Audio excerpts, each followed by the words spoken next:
procedures are a little more informal in the case of a work session because we don't make formal binding decisions, although we will sometimes give direction to staff. We have 3 items on our agenda tonight: transit development plan, commercial property assessment for this new CPACE program, and ward boundary updates. And if anybody needs a copy of the agenda, it's back on the cart there. In just a minute, we'll begin with our item number 1, our first item up. But before we do that, I'll just mention one item for benefit of council. The Parks, Excellence in Parks luncheon and fundraiser is a week from this Thursday at Highlands. So not this Thursday, but the following Thursday. And I've got extra room at my table. So if anybody would like to attend, please let me know while those are still available. Before we move to public comment on any item before item 1, Chris, did you have anything in the way of preliminaries? I don't, Mayor, other than to clarify, I think last week I may have said that I would provide you with the data regarding the warrant for arrest weekly, and in working with the chief and the folks who do the data collection, we agreed that each regular meeting is when they'll report it out to me so I can report it to you. So I don't have any new numbers for you this week, but each two times a month will give you the latest count since our previous meeting and the year-to-date annual. So thank you. Okay, thank you very much. If there's nothing else from council in the way of preliminaries, we will move on to our agenda. First item up is public comment on all items. So consistent with practice at work sessions, we'll have an opportunity for public comment on the 4 items later. But you can comment if you've got to leave on any of those items or any item, even if it's not on our agenda tonight. So please come forward. We just ask that you tell us your name, address, and keep your comments to 3 minutes. Good evening, Mayor Cole and council members. My name is Lynette Kozovich, 1140 North 32nd Street.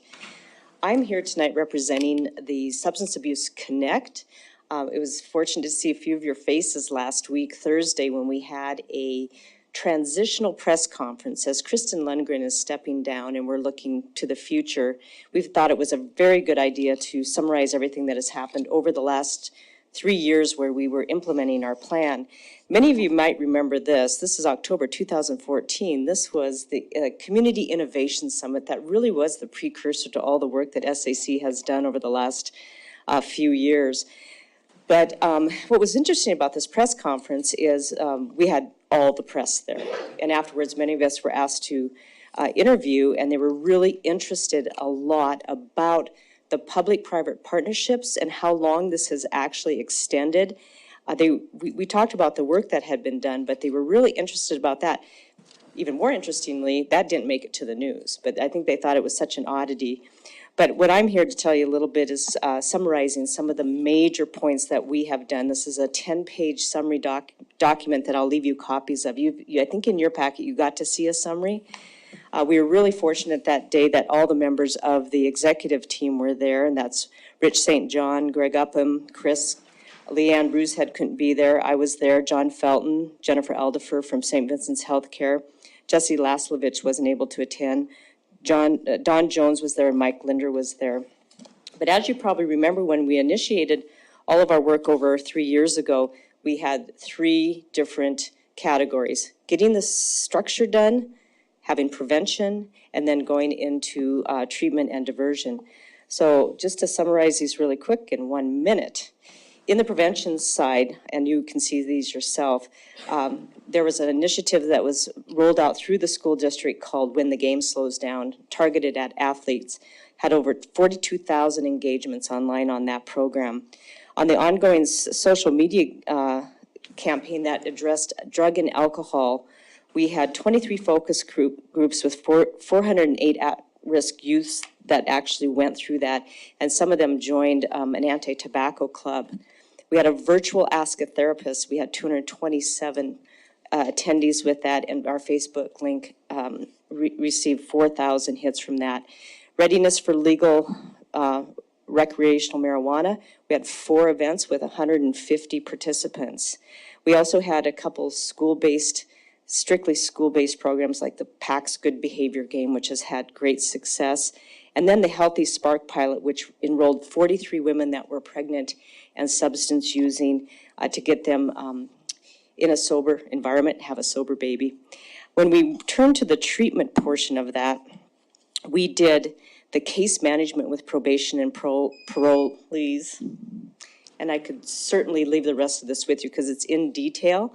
I do want to just tell you one thing that what's happening in the future, we have an exceptional candidate for the executive director that we have a letter of intent out with.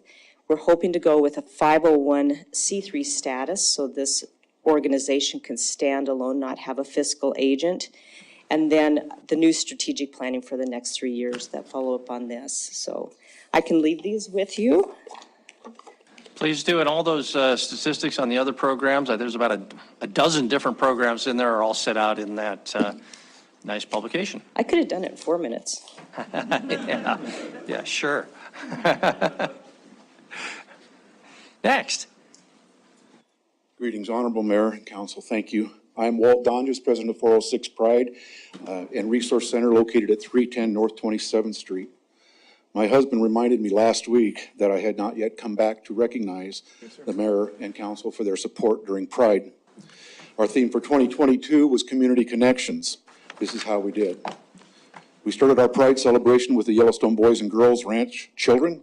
We continued with a community connection interview at the Wilburn Show at 101.9 Radio, a Yellowstone Public Radio interview, a listening session involving Billings Clinic, Riverstone Health Clinic, United Way of Yellowstone County on LGBTQIA+ first contact best practices for a more successful first contact between doctor and patient.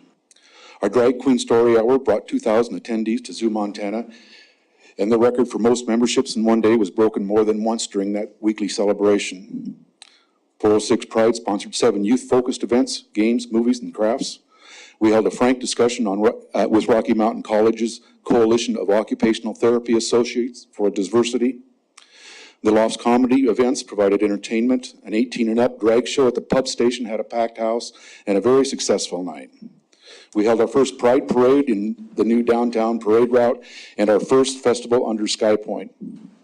Our partners, Bridger Care, conducted informational sessions focused on understanding identities, how to be an ally, and queer sex ed. A Wills and Trust information session was presented by Thompson Painter Law PC. It provided a much-needed connection with the older LGBT community. The 406 Pride Resource Center in Billings First Congregational Church hosted events all week for high school students and separate events for middle school youth. Proms for both groups were also well attended. The recovery brunch at Bin 119 was also a rousing success on Sunday following the rally. 406 Pride conducted a community cleanup on June 19th with 23 volunteers and a second cleanup on Sunday, June 25th after the parade and festival downtown. As president of 406 Pride and Resource Center, I made a point to enter each business more than once during the festival downtown and received only positive comments with each visit. The other benefit of our effort was to see a Pride proclamation from Mayor Cole. Thank you again. Visible support from the Billings Chamber of Commerce, Zoo Montana, Billings Clinic, Riverstone Health Clinic, Rocky Mountain College, numerous nonprofit organizations, youth-focused organizations, and 60 vendors for the Sky Point Festival. We all shared a common goal and visibly took a stand to support a healthy, safe, and diverse community. We estimate to have touched 7,000 lives during our week-long events. With a partnership foundation now in place aligning 406 Pride, Zoo Montana, Billings Clinic, Riverstone Health, and Rocky Mountain College, I expect the benefits of these partnerships will be realized sooner rather than later. So with that, thank you, Mayor Cole, for your support. We had a very successful rally.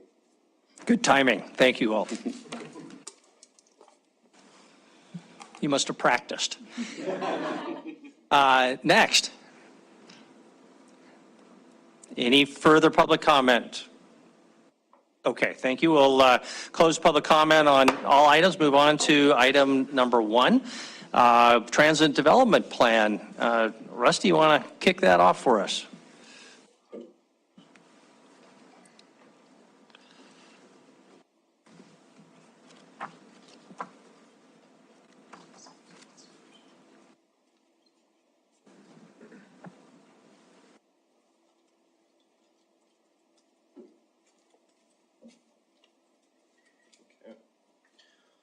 Mayor, Council, good evening.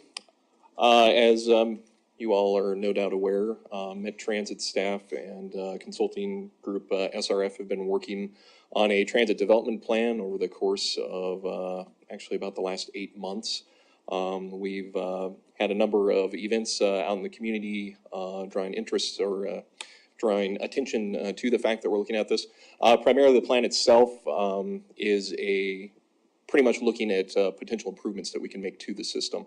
Once again, we do have a pretty historic opportunity right now with the recent passage of the bipartisan infrastructure bill, adding a significant amount of funding to transit overall in the nation. So we want to make sure that we have a plan in place to really take advantage of that. So as a reminder, this plan is funded under our 5303 program, which is Federal Transit Administration funds. And it is required to go through the same processes that the MPO goes through with their PL funds, plans and programs. So tonight we'll be providing a presentation to you over some of the processes that went into this plan, as well as the recommendations coming out of it. And then we'll be bringing this back to you most likely on October 24th for a recommendation to push it forward to PCC for approval. Okay. So without further ado, I'll let Bill Trow from SRF take over here. Okay, thanks.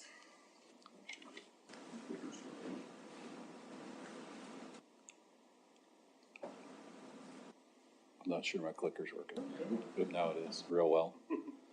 Okay, good evening, Mr. Mayor and council members. My name is Bill Trow, and I am a transportation planner with SRF Consulting.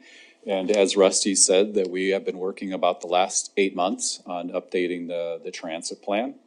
And the things that I wanted to talk with you a little bit tonight are focusing on the inputs, the decision-making for the various recommendations that are coming out of the plan. I want to talk a little bit about some of the key elements of those recommendations.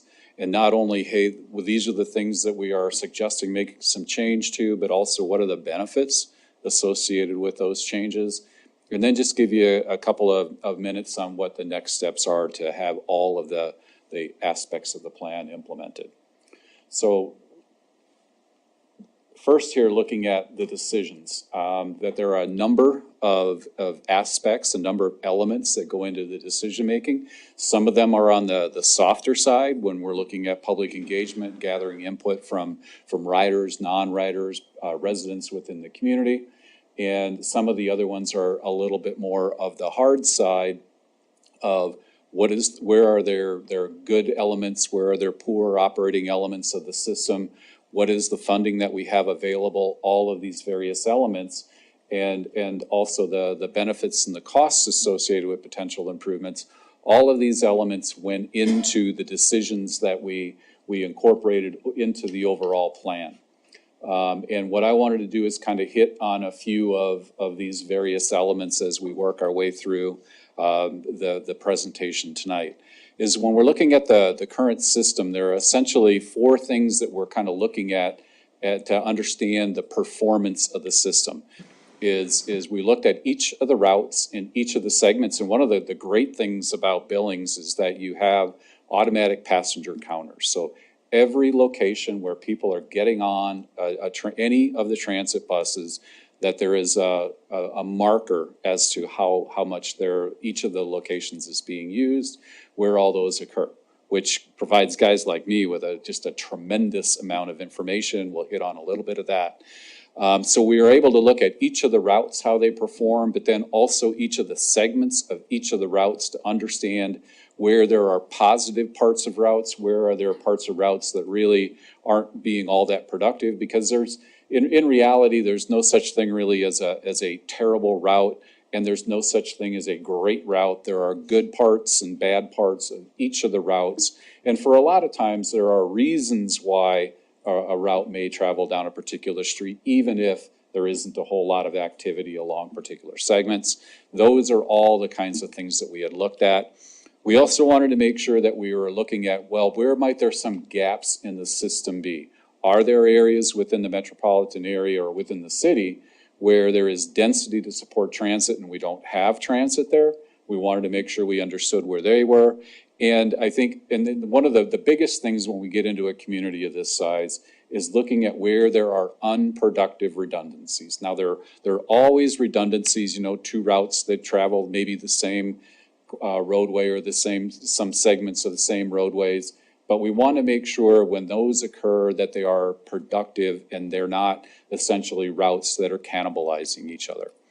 The other thing that I wanted to make sure I pointed out is that as we're looking at costs and benefits, is that, there's never going to be enough money to do everything that we want to do relative to transit. And in the lower right there, you can see that we had conversations about different opportunities or different trade-offs, because really transit and making improvements to a transit system or not making improvements to a transit system is really all about trade-offs. If we want more frequency, well, maybe we aren't going to be able to have as much coverage. If we want more hours, well, maybe we aren't going to be able to have more frequency because we have a relatively finite budget. So those are all conversations that we had as we worked our way through the plan. We also had a lot of opportunities for public engagement. The table over here on the left kind of walked you through each of those significant events that we had that were within the general community, events and activities that were more focused on transit riders. We had a community survey that did very well on the number of responses, and I'll touch on that. And then we had 3 public meetings as we went through the entire process. So with the engagement, I had already talked a little bit or mentioned the community's engagement or the community survey, is that it was an online survey for the most part, and we had over 512 responses to that survey that, for a survey of this type, that I think that's in this size of a community, that's a very good level of response. We also had opportunities at public meetings to ask people, what do you prefer? Because we could do this, we could do this, we could do this, or we could do this, but we can't do them all. Which of these various elements, like more days of service, adding some Sunday service, more hours of service, more frequency, to try to get a big picture of what are the preferences of the community. Does the community want more frequency? Does the community want more coverage?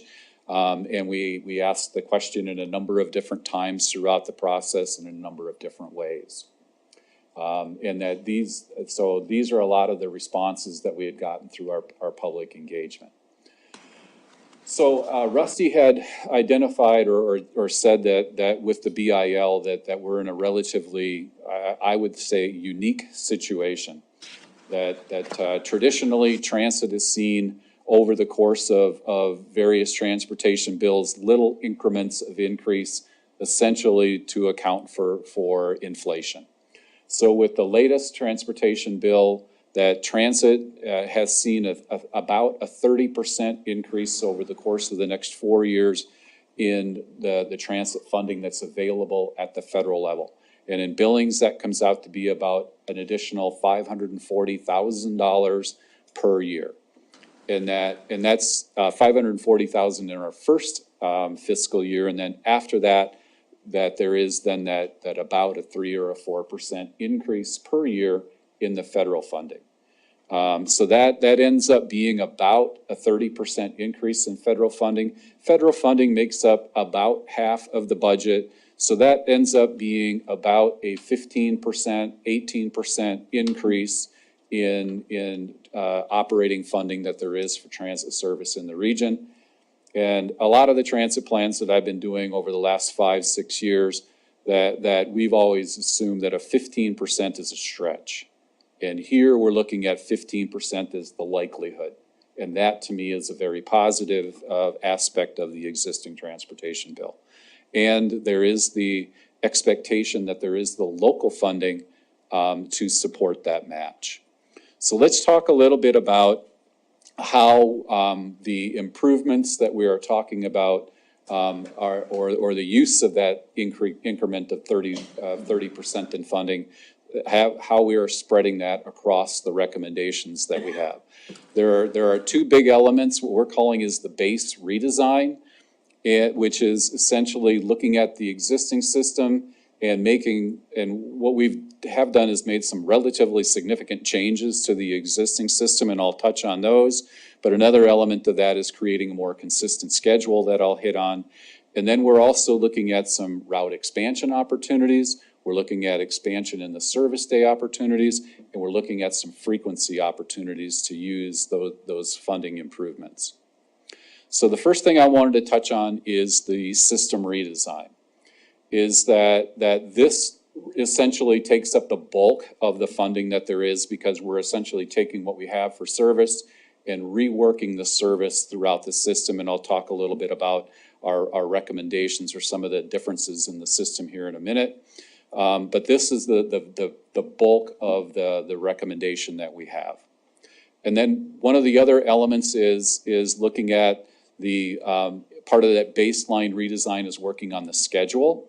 Right now, if you look at the current column there and the redesign column, in the current system that there are 2 breaks in the morning, 2 breaks in the afternoon, and a lunch break. This is because there are essentially 2 crews of drivers in the morning, kind of 2 crews in the afternoon. They each start at different times, so that break is staggered.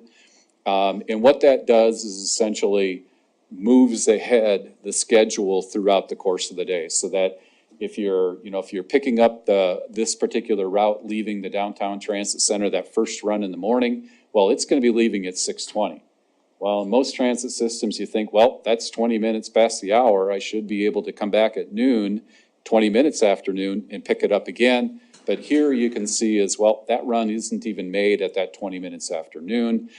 But under the redesign, we're working it so that we can fill in those gaps using extra drivers, which then gives us that consistent schedule throughout the entire system, throughout the entire course of the day. So that if I walk out of the door of my house now and I've got a transit stop out front and I know I'm there at 15 minutes after the hour, when I go out this morning, if I also want to take transit in the afternoon, it's still going to be 15 minutes after the hour. So that, to me, is a very significant modification.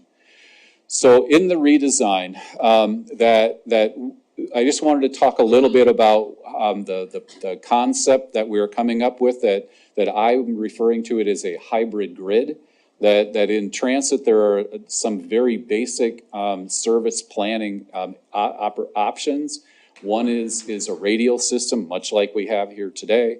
Another is a grid system, which essentially creates a grid of north-south routes, east-west routes, and then there are some other hybrids of hub and spoke and things like that.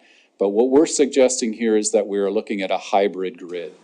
And what we're trying to do is maintain the east-west flow that you're seeing out of the network today, but then trying to add a little bit more of the north and south, but we really don't have enough resources to provide a true grid. So what we're essentially trying to ask each of the routes to do is provide a little bit of east-west, a little bit of north-south, that creates a lot more opportunities for routes to have transfer points between them. So because right now, the bulk of our transfers almost have to occur at either Stewart Park Transit Center or at the downtown transit center. With the hybrid grid, we create a greater number of opportunities for kind of mid-route transfers that will increase the accessibility across the community. So understanding that maybe not everybody is really well-versed in the existing network, the map on the left shows the existing network, and you can see that at least north of Montana Boulevard, that it's very east-west linear. And on the right, you can see is the hybrid grid redesign that we are proposing.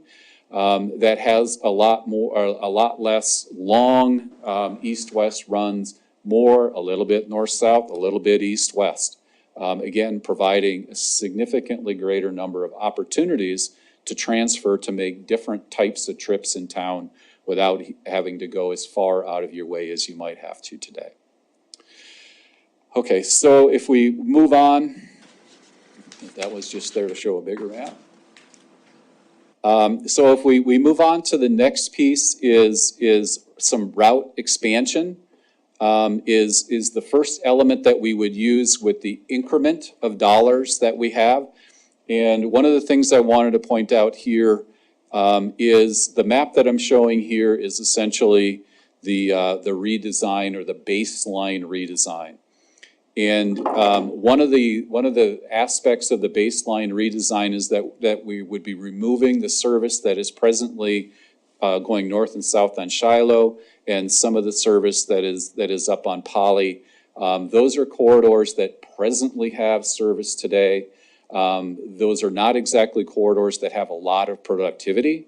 They're not exactly some corridors, particularly when you're looking at Shiloh, that are really transit conducive. When you think about the drainage way that is all on the west side of Shiloh, that if you get off almost anywhere along that entire length, if you're going west, where are you really going to go? You know, you have to go to some significant distance to really get to a destination to the west that are primarily lower density residential. But so that in the baseline redesign, that is a particular area of the community that didn't make that first cut. But then when we have the opportunity for increased funding, understanding that that would be perceived as a missing link, we added what we're calling is the Northwest Circulator that would provide service in that northwest area in and out of the Stewart Park Transfer Center to replace the lost service that we had under the baseline. So we see that as a positive element there and a good use of that increment of funding. I'd already talked a little bit about filling in those gaps over the existing service day, but also with the increase in funding that we have the opportunity to extend service a little bit earlier in the morning, well, very little earlier in the morning, but then later into the evening. That presently service stops at about 6 or 7 o'clock p.m. We can extend that service a little bit later into the evening with that increment of funding that we have, which is consistent with what we had heard at public engagement events of, hey, a little bit more time would be really good in order for me to get home from my retail job or my job that has an end time after 7 o'clock. And those are two key elements, but then the most significant one that I see that we've been able to add is the ability to add a lot more 30-minute service. That presently there is very little 30-minute service in the community, and with the increment of funding that we have and the concept of the redesign that uses less mileage, we have the ability to add more 30-minute service. The lines that are shown in the blue here are what we're looking at as 30-minute. The yellows are the 60-minute, which is the kind of the norm today. And then up in the Heights area, you kind of see a little bit of green, a little bit of yellow. That's where we would have 60-minute service other than during the peak, that we could provide 30-minute service up there. And maybe just to kind of give you a little bit of a comparison, the map on the left, the blue lines show where we have 30-minute service today, which is essentially the Grand Route and the route to the airport. MetLink, thank you. You think I would know. And then on the right is the map showing our redesign of where we have 30-minute relative to 60-minute service. So you can see that a lot more of the community has 30-minute service relative to today. And that, to me, I think is one of the biggest benefits of the redesign that we're looking at here. Okay, one of the other elements associated with the plan is that right now that we're operating a flag stop system, so that if you're anywhere that is perceived as safe along a particular route, raise your hand, bus will stop and pick you up. That is a relatively inefficient service because, in that you can kind of see that a little bit, that in the map on the right here, where it looks like that's kind of a minty green line, well, that's really a series of points that over the course of a year where people have gotten on the Grand Route from kind of just west of downtown and through the downtown. So that's really just a series of dots. So it's essentially anywhere along the Grand Route over the course of the year, somebody's getting on. And the triangles are locations where we're suggesting that if we were to go to designated stops, essentially a bus stop sign, the bus is only going to stop at those locations. They'd be spaced every couple of 3 blocks. in that these are the locations that then we would have designated stops along the route. And the interesting thing is that we were doing a little bit of an analysis of this particular segment of the Grand and looking at where there are hot spots in the service today, where the most demand at each of the stops is, and we're able to pretty much come up with that about 2 to 3 blocks of spacing and still hit the vast majority of those hot spots, you know, to the block. This is going to provide a much more efficient service. It's going to also provide, I think, for the new rider, because I think some new riders get a little bit jittery when you say, well, anywhere along Grand, you can pick up the Grand. And they're going, well, define anywhere to me. And now you can tell them this intersection and be able to, I think, provide people that are new users a little bit more comfort. And it also, I mean, from a standpoint of the work that Rusty and his crew need to do is they're looking at, well, is there demand, is there need to make some adjustments to routes that with the flag stop system, it gets a little bit messy as to making some changes, and now they'll have a lot more discrete information along each of the routes. Okay, so some of the benefits that we're seeing, okay, this is a map that shows a number of different things that what we're showing in the yellow are the 30-minute service routes of the redesign. The black would be the 60 minutes. All of the various dots that you're seeing there are locations where people are getting on a route today. So what we're wanting to make sure is that we're providing as good of service to those higher activity areas that there are today under the redesign. So, I mean, if we were to go out and redesign the system and miss those high activity areas, well, then we really haven't done our job. So the smallest dots that you see on here is let on an average of less than 1 rider per day over the course of the year. Because we're looking at a year's worth of data here. So you can kind of see there that not every one of those dots continues to have a route, but for the most part, all of those locations that we would remove service, they're relatively or very low use areas of the system today. Or there are some areas that are a little bit problematic when you're looking at Alkali Creek, that becomes a relatively problematic corridor again when you've got sidewalk or the trail only on one side. You've got you've got guardrail between the trail and the road. All of those things that kind of mess up access to transit through those areas. But there are a couple of locations where there's a little bit more activity. So one of a couple of the things that we're also looking at is with the redesign, how many more jobs are we looking at that has access to 30-minute service? And we've got almost 19,000 jobs within the city that now have access to 30-minute service. And we've got an additional 38,000 residents of the community that have access to 30-minute service that relative to what it was before. So we see that as a real marker of, hey, that the redesign is likely going to work for the community. One of the other things that came out of the public engagement was, well, we need to expand service out. And what this map is showing is basically those areas in green are areas of the city that have enough density of either residential density or employment density to support fixed route transit service. And they're within a quarter of a mile of an existing route. So those are areas that have transit access. The areas that are in yellow have that same level of density or the density threshold, but they're outside that quarter of a mile.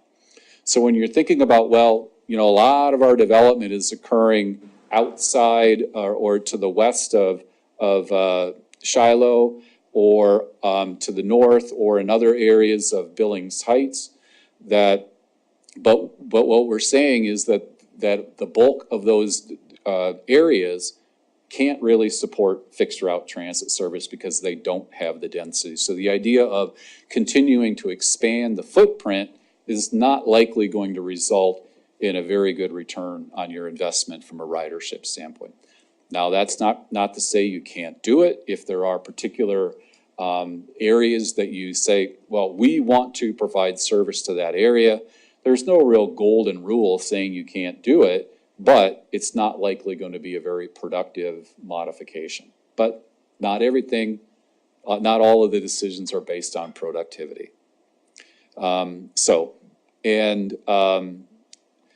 some of the other things that we have been looking at, and as part of the transit plan, is the idea of service to other communities that are directly adjacent.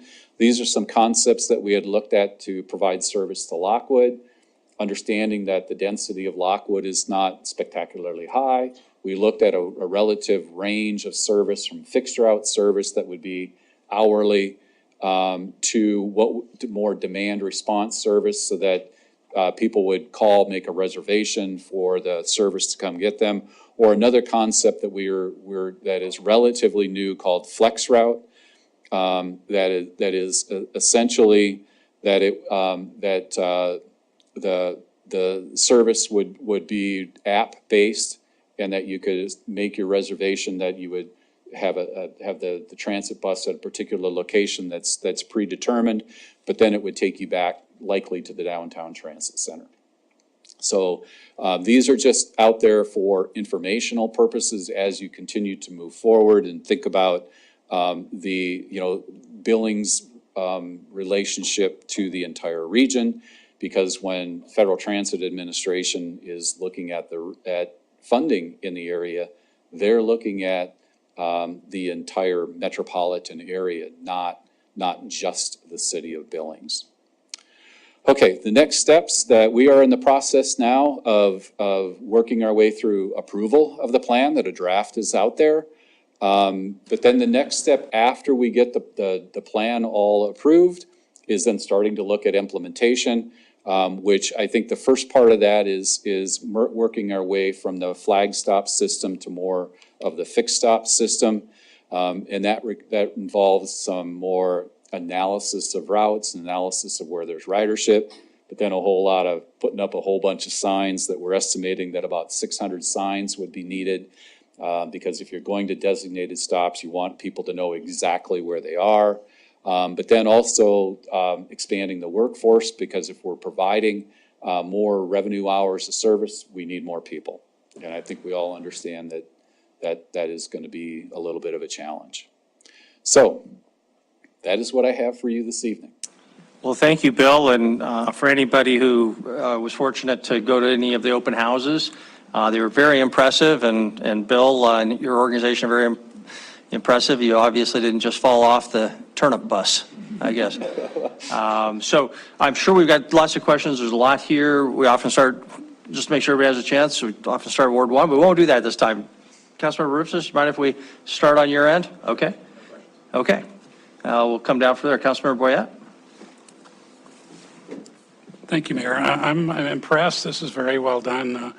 One of the problems we've always had on Grand Avenue is there's not blocks. There might be 15 blocks of no intersections, and that's why people got into the habit of raising their hand. And I'm one of them, because I didn't want to walk 5 more blocks to the corner.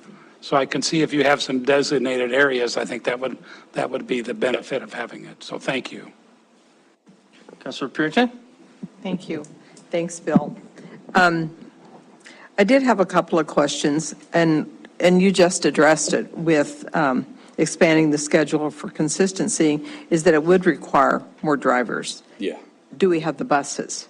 Do we have adequate buses? Councilmember Puritan, to address your question, yeah, we're currently operating with 25 fixed route buses. Right now with current service, we're using about 16 of those, so we have a pretty healthy spare ratio. We'd had higher ones because in the past, Pre-pandemic, we'd had tripper routes on the street, so we've actually got a pretty healthy spare ratio. We're fortunate that we're small enough as an urban still that FTA doesn't mandate a spare ratio on us, so we're actually able to keep a few extra spare vehicles at this time, so we can actually meet that without a problem. So in following that up, would there be a need, because there's been difficulty getting drivers, would you increase pay? That's something we can evaluate moving forward. We do have, we have implemented here recently on-site training program that we've seen a lot of success with as far as retention goes as well with those employees. So we're attracting individuals who aren't necessarily already in possession of a CDL or that passenger endorsement. A lot of the individuals we've been hiring have been coming from, like, say, human services types jobs and those types of things. So it is actually a step up in pay for most of them. Okay. And it's actually there's the added benefit that they already have some of that customer service human component with them because they've been working with individuals that are in at-risk populations or disability community and those types of things before they come to us. So they're still working with those groups that they already have a passion about. So it seems to be helping. So another question. Whenever you're talking about the flagged or designated stops, how do you propose that this will impact the handicap? Because some of those, I think they probably just go and wave their hands so they don't have to go that extra block or two, especially in the wintertime. So we actually, we had this question at the last public meeting, and actually we still will continue to make an accommodation for individuals that may not be able to get to the stop. So that's a reasonable accommodation for us to make. So that's really just where we still have the benefit of being small enough that they can phone the Met and say, hey, it's Bill and I need picked up out Sure, from my house. sure, yeah. And we can accommodate that. So you will still have those special services Yes. that you, okay? Yeah, absolutely. And just one last question. With ridership, and you mentioned this, Bill, at the end too, like expanding it to Lockwood. What other communities would you expand it to other than Lockwood? And just to make that point of, the relevancy of cost per ridership. I mean, it just makes a difference if you're not paying for the service, if you're not, because once these funds run out, you still got to do it. And so you want to be able to at least stay ahead of that. So how would you propose that? Well, that piece is really, we're trying to look to the future right now with that. We've actually got in this upcoming year's planning program to start assessing those different opportunities a little bit more in depth. Because obviously if we're going to run out to Lockwood, we need some sort of funding mechanism to support that as well. We don't just want City of Billings taxpayers to be footing the bill for that. So some sort of agreement or some sort of additional mill or something out there in that area to support it is essential. So that's what we'll be looking at. And really, the urbanized area, continues to grow. I don't think we yet have that. I'm going to look at Wyeth real quick to verify, but there's the unknowns around the census as far as where that urbanized area boundary ends. So, right now Laurel has their own small transit system as well. We don't know when we'll actually run into the Laurel area or not, but looking at that complete surrounding area is really what we're going to be doing in that study. So it's not a direct answer to your question, but it is, something that we'll be tackling in this coming year. So, okay, thank you. Thank you, Councilor Tidwell. Great direction. We need this. Thanks. Thank you, Councilor Trickey. I don't have any questions. Looking forward for my next ride. Okay. Well, I'll make up for their lack of questions, if that's okay. A couple, hopefully they're relatively quick. Could you go to the slide that had the expansion of the 30-minute service areas? If I was reading it correctly, we used to have, or we currently have 30-minute access to this airport, but would not under the new program. Is that intentional? And if so, No, that what we're talking about for the airport is we're still figuring that one out. The idea would be is that we would try to replicate it as best we can. But the idea that is also connected with the circulator through downtown, that was one where we're saying, well, okay, that still has to be kind of figured out. There's still a little bit of fine tuning there. okay, so uncertain, it might go to one an hour. Pardon? The potential, if it's not a 30-minute, it's be once every hour? Yeah. Okay. And then how's the double map app working out? It seems like a great resource. And if it's working out well, I would encourage us to, on all those 600 signs, once you figure out the design of that, better get it right, because you're going to be have quite a commitment with 600 signs. And it might be helpful to have in those signs or an attachment of signs, people telling them about that app. Use this app to tell you where the bus is. But go ahead. Yeah, so unfortunately, Double Map got bought out by a competitor here recently. We're kind of in a transition stage right now and trying to get the competitor system up and running. But more fortunately, I guess, for us is that we are in the final contract year on that existing service. So we're actually planning on going out and publishing probably a competitive bid here again to get an updated system in place. But that's absolutely something that most of these AVL vendors can offer, is that we could put, a simple QR code at the bus stop to scan and download the app, get access to next bus arrivals, those types of things. So that's a pretty standard feature that's across most of the providers. Okay. Hopefully the next app will have the word bus in it, because I can never search and find the app, because what's that thing called? I know it doesn't say bus. So anyway, that's an issue for me. And then the transit system is the holy grail is always getting people more riders. You've got all these fixed costs, but you can increase revenue if you can increase the riders with really no increase of your costs to speak of.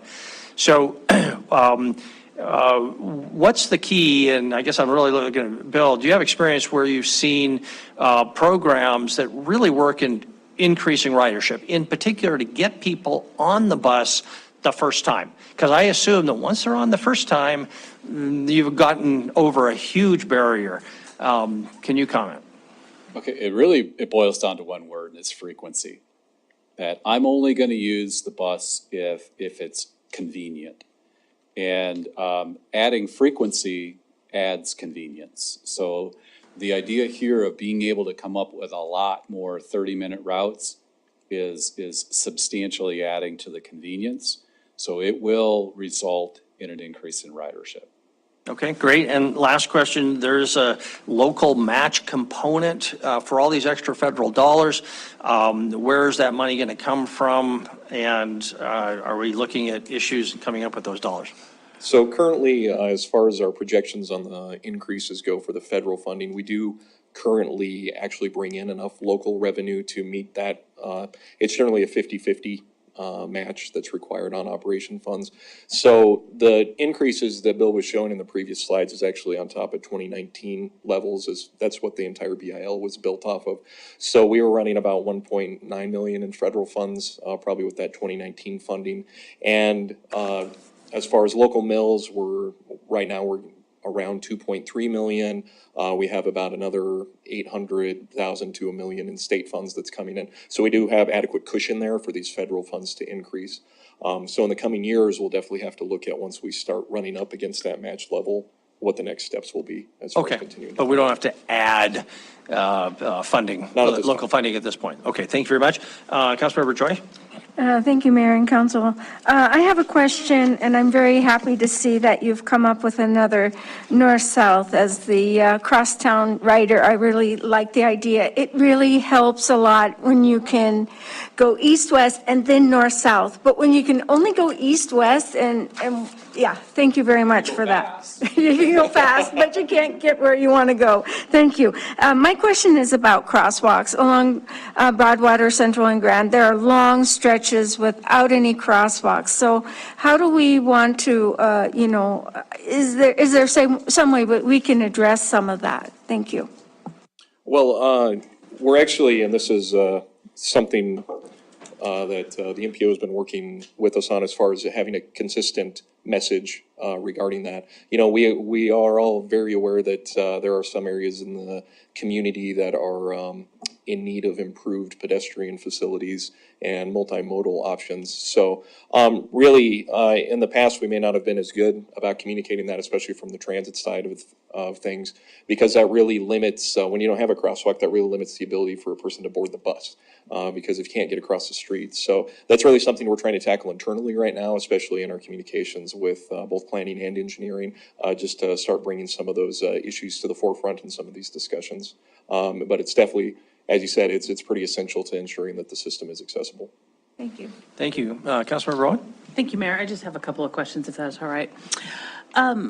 So Rusty, am I clear, you're not ready to recommend Lockwood yet? You're just still No, evaluating? No, this is really, it's really just setting us up so when we start looking out, like, how can we support it? Because like as Bill said, federal transit looks at the urbanized area, not just the city. So those federal funds are tied to the urbanized area. So in this coming year, when we go out and we start talking to, say, the county commissioners or somebody like that, to say this is, it at least gives us a model to look at. That's really all we're doing with the Lockwood concept right now. It's really just a concept, so we have something that we can reference with at least a little bit of data. Do you have a sense at this point, if there wasn't a source of local funds identified, what the fare would have to be? I mean, if the passenger had to pay the full cost, what that would look like?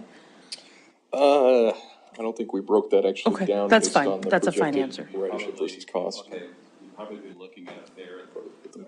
You'd probably be looking at a fare that's like 4 times the current fare, because when you think about fares make up 12%-ish of the cost. Okay. And then other subsidies make up the balance. And, okay, you'd have to distribute some of the federal dollar, some of the state dollar to kind of cover that, since it is in the MSA or in the MSA.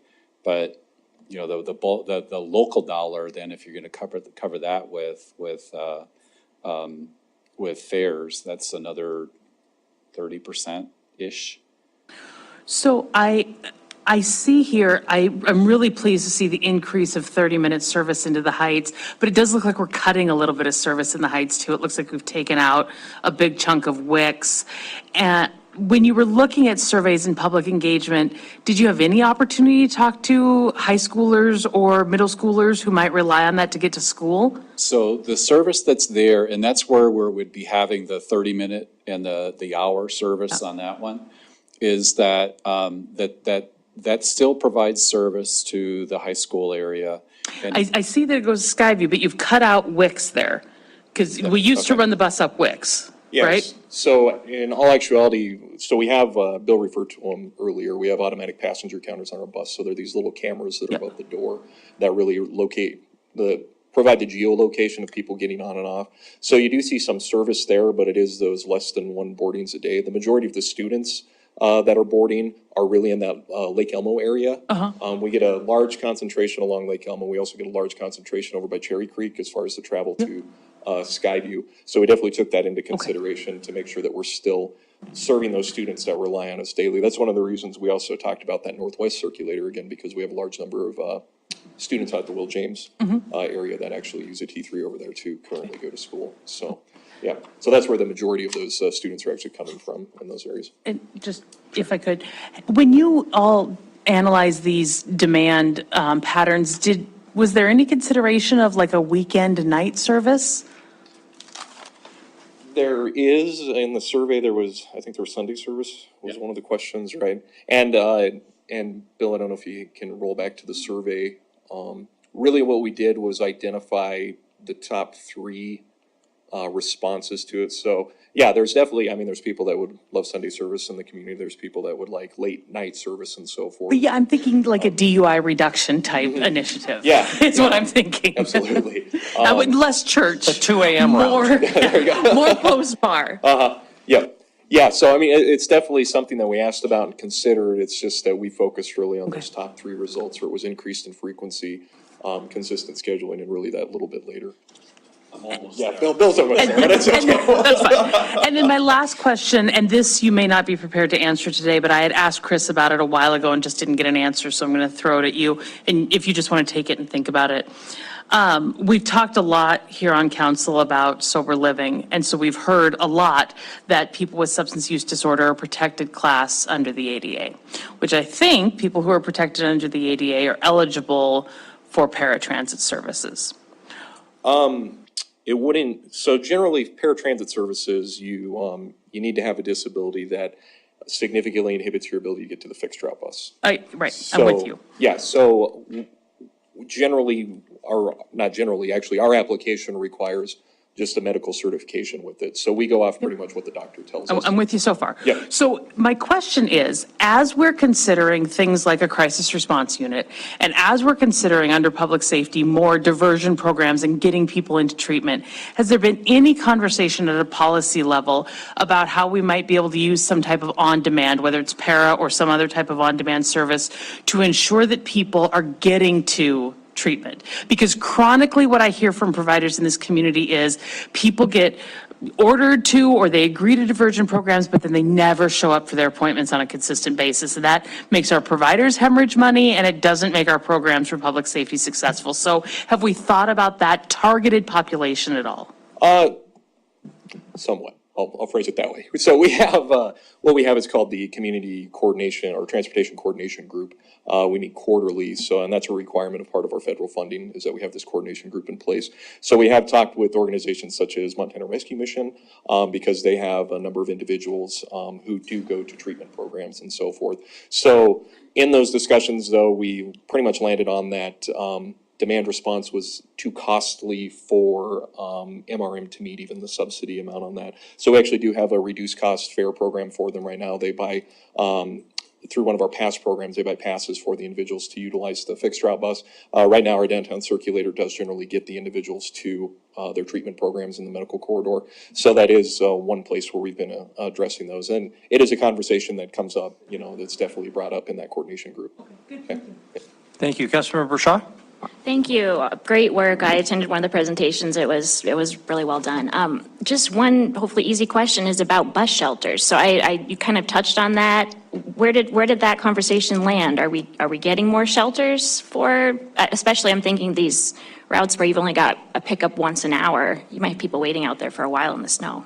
So yeah, as part of the next steps is really putting together what we're referring to as our master bus stop plan. So we'll have a master plan for not just the initial locations of those, but how we're going to continue to assign an amenity to a bus stop location as we move forward with the system development and continues to grow. So yeah, one of those things definitely that's going to be on the list is not just benches and signs, but we'll also have bus stop shelters in that consideration. So it includes not just demand modeling, but also, like you said, the wait time for the passenger, accessibility of the area, and so forth as well. Okay. All right. Thank you. Okay, thank you very much. If there aren't any other questions, we'll move to public comment on item number 1. There's no decision to be made here. So if anybody is in the audience or online who would like to comment on the transit development plan, item number 1, please do so now. Just ask that you keep your comments to 3 minutes and tell us your name and address. Go ahead and come forward if you'd like to comment. Or Kevin, do we have anybody online? We do not have anyone online. No one is coming forward. So we'll close the public comment period on item number 1 and move on to item number 2. Bill, thank you very much. Rusty, Kevin, your whole staff, thank you very much for your work on this. We'll look forward to the, Rusty, I should have asked, if people want the plan, there is a plan available. The public, anybody who might be listening, and also council members, what's the best way to get that plan? It is actually on the Met Transit website, and our website's real easy. It's mettransit.com. Just go there and click on how do I learn more about special projects, and actually right at the top of the page is a link to the draft plan. So it's quite the read. It's about 72 pages, but it's got lots of good information in there. Okay, thank you very much. Thank you. Okay, item number 2, our finance director, Andy Zeller, is going to kick that one off. Andy. Good evening, Mayor, City Council. Tonight, well, I guess you guys had requested, or some of you requested, to hear about the state of Montana's CPACE program. And we had reached out to the state's Montana Facility Finance Authority. And Seth Lutter is here to present that to you, let you know what the program is and how it may become implemented in Billings and Yellowstone County. So I'll turn it over to him to run through the presentation. Thank you very much. Welcome, Seth. Thank you very much. Let's make sure everybody can hear me. Perfect. My name is Seth Lutter. I am the Associate Director of the Montana Facility Finance Authority. Most people don't really know who we are, which is perfectly fine. We're an office of 3 people. We're administratively connected to the Department of Commerce, and we're an enterprise fund, which basically means that we don't take any money from HB2. Any funds that we receive are from fees from our clients. And basically what we do and have done for the past 40 years is we finance all the nonprofit healthcare in Montana. So in all the small towns and all the big towns. In the past 40 years, we financed $4 billion for healthcare. And so, we do tax exempt bonds, loans, and grants. And we started doing grants a couple years ago. And anytime you look at a hospital's financial picture, you look at obviously the revenue, look at their expenses. And we always try to help out, especially the small facilities. And we look at their expenses and we see, okay, you're spending a lot of money on your energy costs. So we started giving hospitals grants so that they could look at their energy costs to see if, a lot of these have old facilities of 50, from 1950s, 1960s, and their capital programs are basically just as old. So they're spending a heck of a lot of money on their energy that they could use towards other things. And so what we did is we started looking and talking with them and realized and really dug deep into how much facilities are paying for energy costs.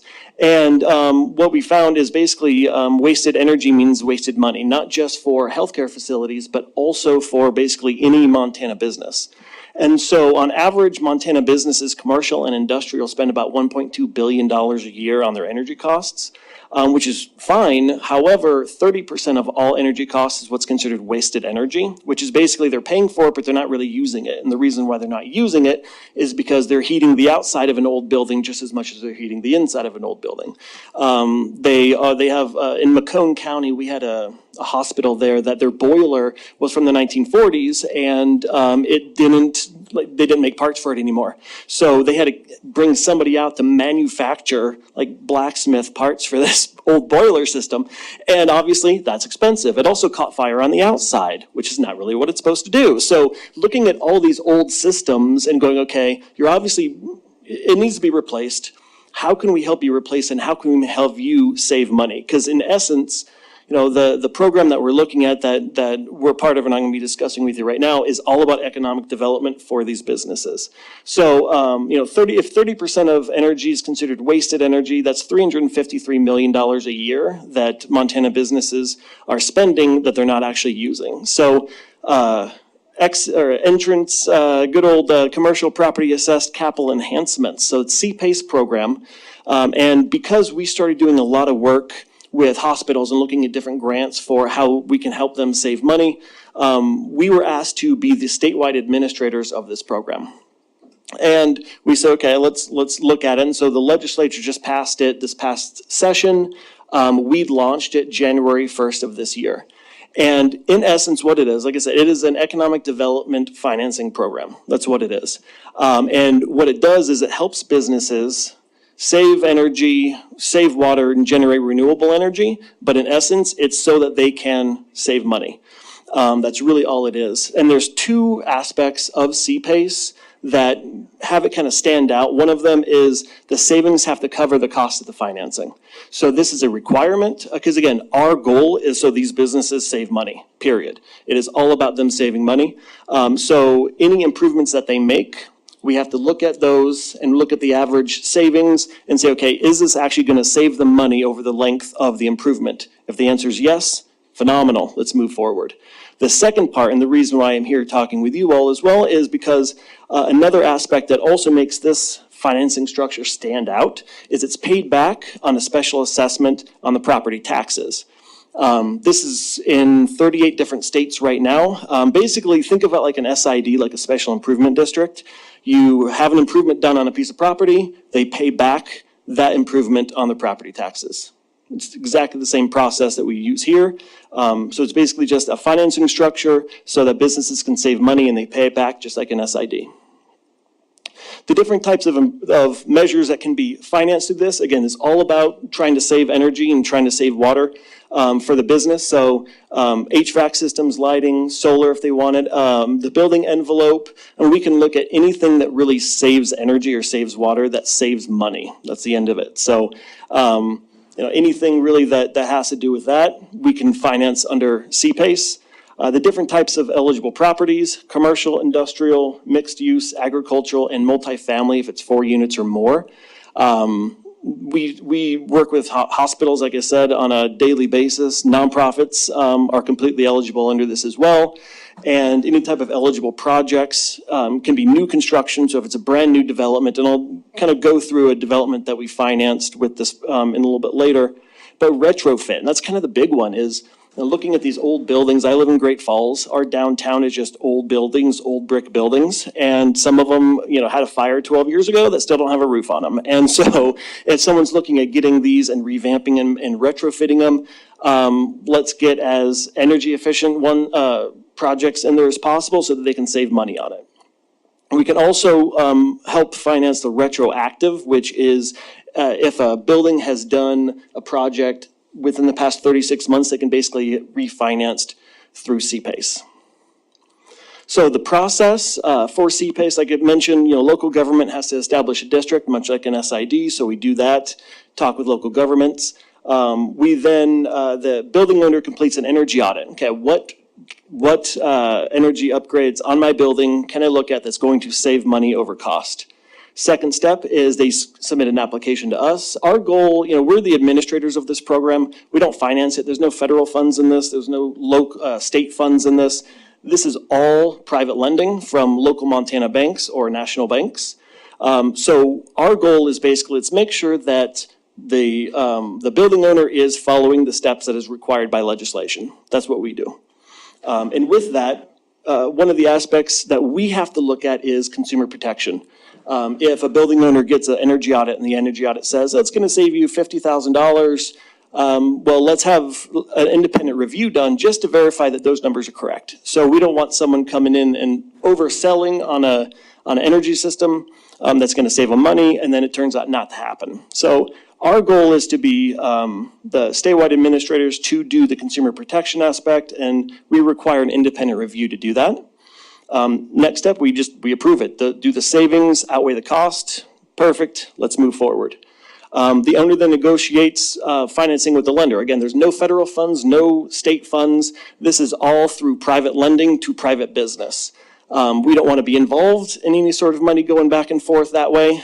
This is a private negotiation. So then the loan closes and the assessment is recorded on the property. Nice thing about this as well is, like I mentioned, we're attached to the Department of Commerce. We act as an agent for the local government. So we're the ones that record the assessments. We're the ones that are the go-between between the lender, the borrower, and whoever else. We're administrating the program, so we have our fingers in it, not to dissuade at all, but basically just to make sure that everything's running smoothly. And then the contractor does the work, get paid, and then the owner uses the savings on the assessments or the enhancements that they received to actually repay the assessment. So they repay it twice a year on their property taxes, and then the funds go to us at MFFA, and then we distribute it amongst all the different lenders that they might have. So the role of the local government can be city, it can be county. But basically what has to happen is you have to pass a resolution of intent saying, I'm interested in doing this, hold a public hearing, have people comment, and then you can pass a final resolution. That's the only 3 steps you need to create a district. What the county has to do after that is input the CPACE district into their software, again, much like a special improvement district. They then receive the assessments that come in when the property taxes get paid, and then they forward the funds over to us. And then we're the ones that distribute the funds to all the different lenders. So local governments can be as involved or not involved as they want to be. Again, it's just about economic development. So what local government does, establish the district and then bill and receive property taxes. Those are the 2 things that local government does. What they do not do, they're not a collection agent. This is one of the questions I get all the time. Not a collection agent for the lender, and you don't work on behalf of the lender. Nobody works on behalf of the lender except the lender. And we're just basically the middleman in between, making sure that all the payments go to the right place. So what we do, we serve as an agent to the local government and to the lender and to the borrower. And we also receive the district assessment revenue from the county, and we send it out to the lenders themselves. Why should local governments do this? Currently, we have 7 counties that have approved CPACE districts. And, some of the main reasons why they do it is this is all about economic development. So it provides economic growth for that particular region, helps local businesses save money and retain jobs. Thing also is this is 100% voluntary. If a business wants to go through and do a CPACE assessment, they can. If they don't want to, they don't have to. And the only reason why a business would want to is because they're interested in saving money for their business. That's it. Neither the local government or the citizens are on the hook for the loan. It is a private negotiation between a borrower and a lender. So no one else is on the hook for that. And then it also increases property values and also increases the local government revenues. So I'm a numbers nerd by heart. So I created a little sheet here that we can look at that basically says, Yellowstone County, class 4B type of classification, which is like an industrial commercial building. What the mills look like and what the 20-year projection looks like on $100,000, $250,000 and up improvement on a property. So, excuse me.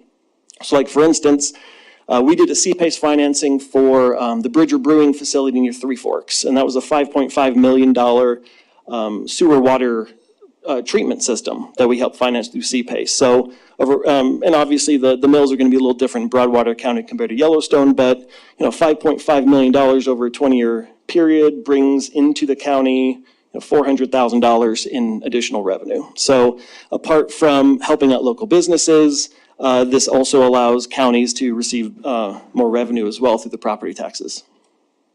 So I have two case studies to kind of go through, again, pretty quickly. This is the Bridger Brewing facility. It's called Headwaters Utility District. And what's interesting about this, if you guys have ever been there, I've been there twice now, it's a really pretty facility that they built. It's a 200-acre development is really what they've built over there. And this is just the first section. And they said, okay, if we have 200-acre development, we can't have sewer lines going to Three Forks 5 miles away. We have to have something here. So there wouldn't be a 200-acre development without being able to do this type of project. And, right now they have their brewery, which is 60,000 barrel system and a pub. What we did is through CPACE, we financed a membrane bioreactor, which basically it's a sewer system that takes everything in and then sells it out. Basically anything that goes in, they sell out, like gray water, they sell out as irrigation, things like that. So they actually make money on their sewer system. And the estimated county tax revenue is $75,000 in the first year just by doing this, this project. So it's $5.5 million, and the projected savings over its useful life is $10 million. So again, everything that we work through CPACE, the savings have to outweigh the cost. It is all about the financing for the business. The next one that I have, let's see, there it goes. This is a case study that I like. It's in Colorado, but it kind of makes me feel at home because that's definitely what Great Falls downtown looks like. It's that big brick building, but just on both sides of the road. And this is a financing that was $616,000.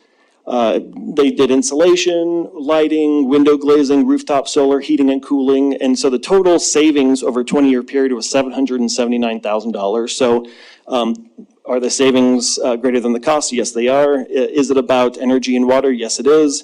Well, then let's move forward. So the building value improved by $617,000 as well. And that's kind of what we're expected to see with a lot of these old retrofit buildings of downtowns is put money into them, and then we'll see tax revenue coming out of them as well as the business being able to save money. So we're at right now, as I mentioned, January 1st is when we started the program. Right now we have about 30 potential CPACE projects in 14 different counties. We have 7 counties that have approved of CPACE, so we're obviously talking to other counties as well. Right now, with the 7 counties, we have about 37% of the commercial building stock of Montana covered under CPACE. We have, I want to say, 3 or 4 potential projects in Billings that they've reached out to us and said, we're interested in getting CPACE for our buildings. Can we do this? We're also talking with the county, Yellowstone County, to try to get them involved as well. I have a meeting with them tomorrow, actually, to discuss this. But my whole idea is, this is an education session for you all. So, learn about this. If you're interested in it, definitely ask questions. If the county decides to go forward, awesome, at least you know about it. If the county decides not to go forward, I'd really appreciate your support in getting this passed as well within the city, so that we can get some of these projects going and get some more economic development here. So, yeah, that's my presentation, and I'm open for questions. Great, thank you, Seth. I'll kick us off just because it's such a fundamental question. We can start we start at 5, maybe start with Ward 4. What's in it for the borrower? Why are they saving any money is a question they can just get a longer term, because they're going to pay back the private bank anyway. So why pay the government? Is it a longer term or lower interest rate because the government has a tax lien and so the security's better and the rate goes down? But what's in it for the borrower? Mayor Cole, I appreciate that question. So what's in it for the borrower is longer term. Most of the time, if you're going to do let's say just a regular downtown business wants to get a loan to upgrade their energy systems, it's usually going to be a 7 to a 10-year term. And the interest rate's usually going to be pretty high. Whereas for CPACE, the term is the useful life of the improvements. So they can be 20, 25 years. And the interest rates are also going to be lower than what you'd get for a just regular kind of business loan, right? I mean, if this is a brand new, let's say brand new construction, senior debt, and I'm going to get into the weeds a little bit, I apologize. Again, I'm a numbers nerd, right? So if you have a capital stack, the senior debt's always going to be cheapest no matter what you do. However, that doesn't make up 100% of a brand new project. There's also what they call mezzanine debt. And I think like 3 weeks ago, I was talking to somebody here in Billings, and they said mezzanine debt that he'd been talking to people about was like 16%.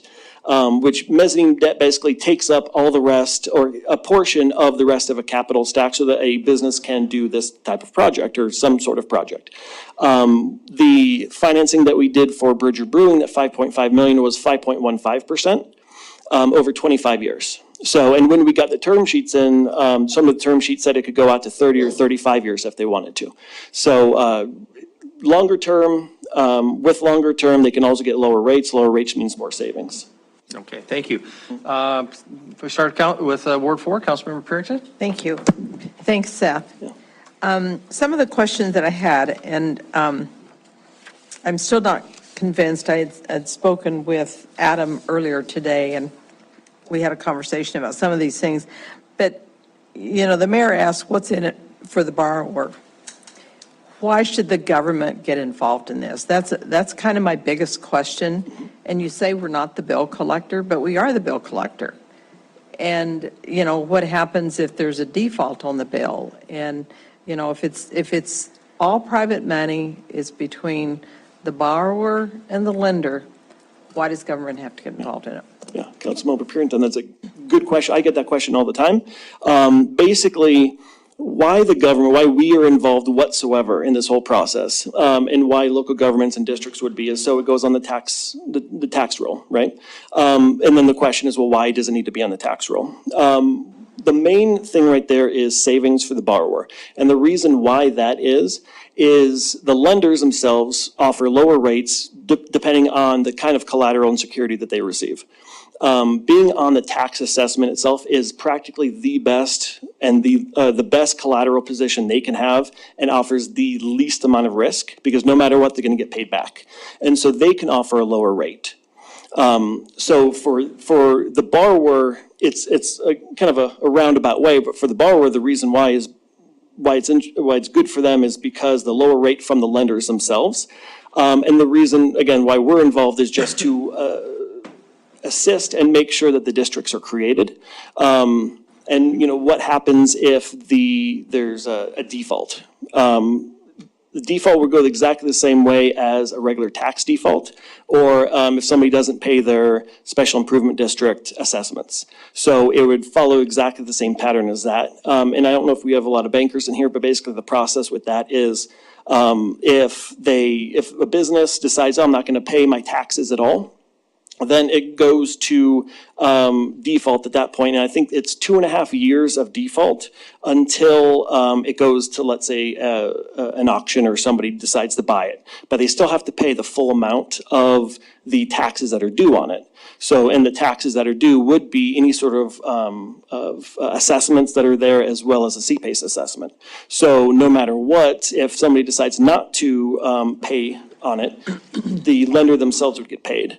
However, if there is a senior lender attached to it, they would just pay the assessment anyway every single year, and they would just tack it onto their own financing, and they'd get paid. So overall, everybody would, the lenders themselves would get paid, which is why they would lower the interest rate, which would be better for the borrower. Hope that answers your questions.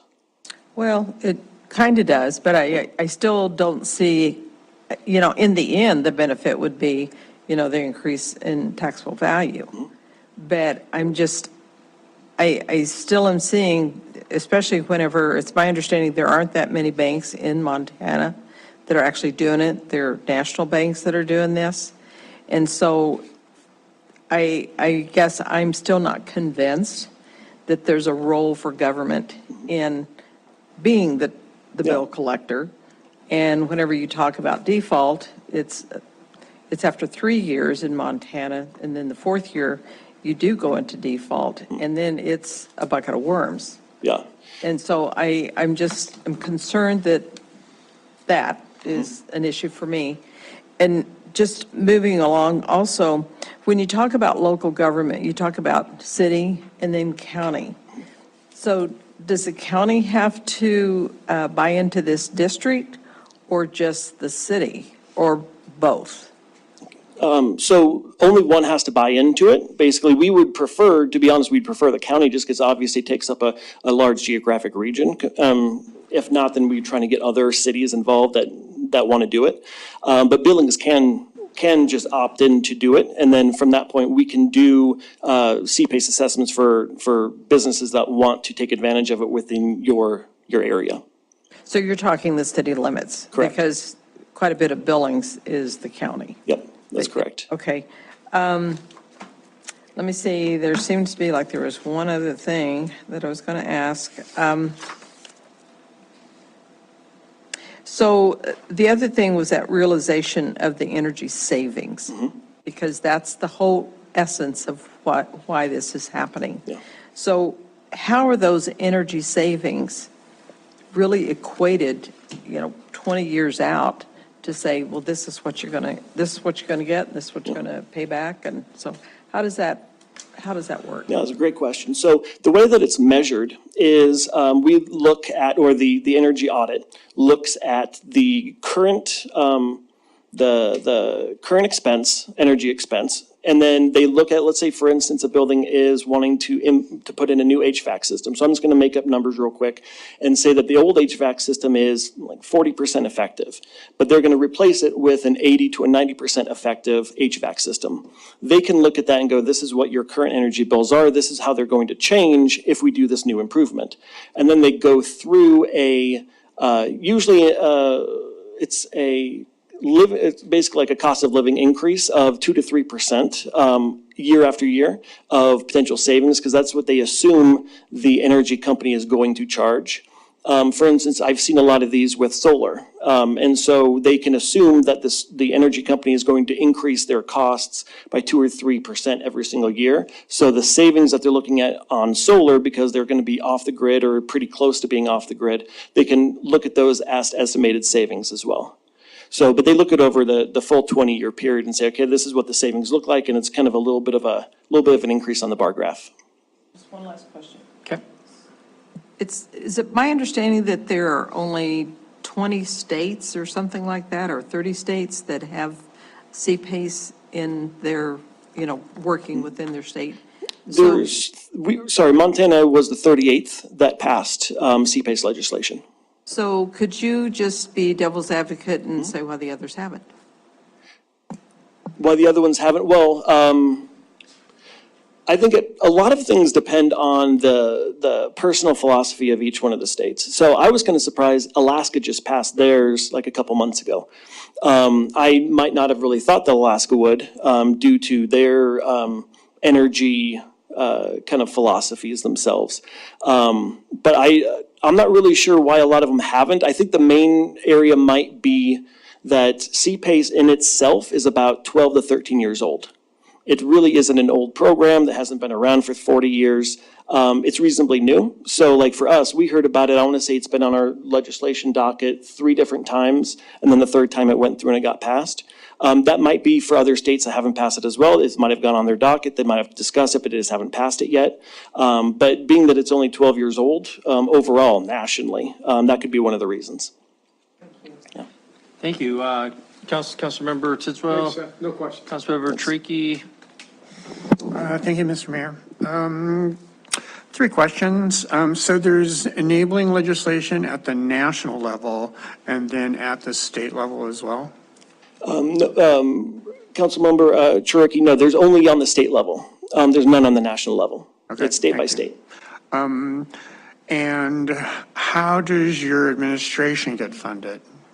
So, great question as well. So, we get funded, we charge a 1% fee at the very front of doing any project. And then we still, over the 20-year period, we still, receive the funds and distribute the funds. So we don't charge any additional fees. We just have a 1% that we do. But from the regular work that we do by financing the hospitals in Montana, that's basically where we get, that's our bread and butter projects and funding. So we get money from that and we're able to do other projects like these. Okay, and last question. So how big can a district be? How small? So the districts can be countywide, and small-wide can be city, I guess. It's probably the smallest we'd want to go. Our preference is definitely county, just so it's super easy lines to draw around each county. Just we don't want to have a lot of potential businesses or especially agricultural kind of caught out in the middle of areas that just don't have a district around them. So we would prefer counties. That's kind of the largest size. Great, thank you. Very interesting idea. Thank you. Seth, can you just give us an update on where you're at in making this presentation to Yellowstone County? I believe maybe you're talking to them tomorrow. Is that purely informational, or will they be making a decision? When can we expect to hear from the county, since I assume if they make the decision, they kind of make that for us? Yeah, Mayor Cole, it's a great question. So I believe tomorrow is also an educational session for them. I don't expect them to make any decisions. We have spoken with them 3 or 4 different times about CPACE. So yeah, the assumption there is if they decide to go forward, this is just an educational session for you. You don't have to make a decision. Thank you for letting me come. If they decide not to go forward, I would encourage you all to pass the citywide district. Okay, thank you. Councilmember Joy? Thank you, Mayor and Council. Gosh, why wouldn't we want to save water? Montana's experienced much drought. And breweries use a lot of water. I mean, the fact that you can save that water and really important for the state of Montana. I can't imagine why anyone thinks that water is not a scarce resource. It certainly is. So I appreciate your case study. Almost everyone asked the questions I have. I have just a little one about the nonprofits. Explain a little bit, get a little bit more into detail about kind of the situation with nonprofits, because I'm not quite clear on that. Thank you. Yep. Councilmember Joy, definitely. I appreciate you mentioning the water. I went back to this slide because I don't have it on there anymore, but the wastewater system over its useful life will save 300 million gallons of water for just this one project. So water is huge, and it's definitely one of the areas that we're looking at. You mentioned the nonprofits. So one of the questions I get all the time is, can a nonprofit do this because they don't have to pay property taxes? However, it doesn't mean that they're not assessed every single year on their property taxes. So nonprofits are assessed every year, but usually those are just waived because they don't have to pay regular property taxes unless there's a thing like an SID that they have to pay. So if they did decide to do this, they would receive the property tax bill, and basically the only thing that would be on here would be their CPACE assessment that they have to pay. So they are still assessed for their bills, but they just usually don't have to receive them or pay them. Thank you. Councilor Rowan? Thank you, Mayor. I have just 3 questions, and I'm hoping that you can sort of answer them in 2 parts. I'd like you to answer them, and then I want you to help me understand the city's authority to address them, because I love a good clean energy project, but most types of energy projects have a downside. And I think we just need to be candid about that and address them. And so I'd like you to maybe, after answering the questions, help me understand what authority the city might have if we're to establish a district to address them. Okay. And so the first is I want to go back to Councilmember Purington's question because you dodged her a little bit on it. It's true that at the start of these projects, just like in a performance contract, there's a projection of energy savings. But performance contracting struggles with, and I think PACE struggles with, ongoing measurement and verification. Are we operating them according to manufacturers? Are we maintaining them? Are we actually capturing the projected energy savings? And in a project like this, where the landowner can simply pass the cost on to tenants or others, or where property gets sold, and so there are new people coming in who may not maintain to the standards, it's really hard to know if those savings are being captured. So how does it get addressed in PACE? And if it doesn't now, what authority would the city have to sort of narrow those restrictions? Okay. So, Councilmember Owen, thank you very much for your question. So we don't require ongoing data collection from this. We look at the energy audits that have been delivered, and then we have the second set of eyes that go through it. And we look at those and say, okay, this looks like a good projection for the next 10, 20 years, however long it is. So we don't actually, and it was part of the question when we were building the program, saying, okay, do we want to track data on a year-to-year basis to make sure that the savings are being recognized? And the answer to that, when we talked to a lot of different potential stakeholders, were that's going to be a lot of work for us. So we don't have any measure in place that says, this is what it is actually year after year after year. We're looking at the projection on the assessment. So would the city have if the city's going to use its balance sheet, could we require that every 5 years you have to submit an updated audit or M&V protocol or something? Yeah, the city could definitely do that. Would have that authority. Would have the authority to do that. Okay. So then the same question here on financing. I like the idea of leveraging for big projects and investment. If you're going to do building envelope or HVAC, a 30-year financing term may make sense. Yeah.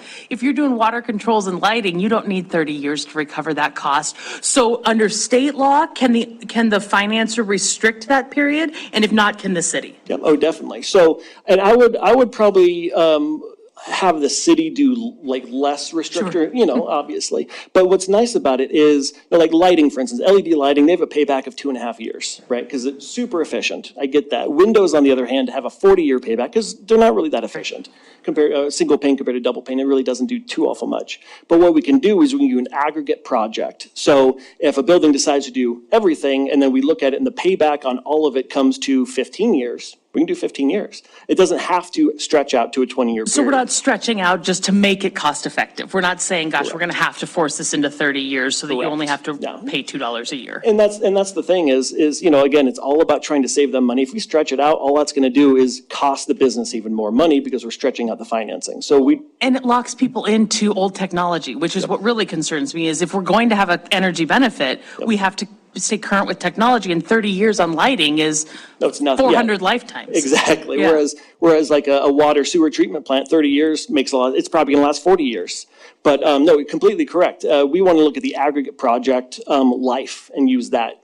And then my last question is, how do you establish the energy baseline for new construction? See, you always have the good questions. So that's what I get all the time as well. They go, okay, well, how do you look at what a baseline is?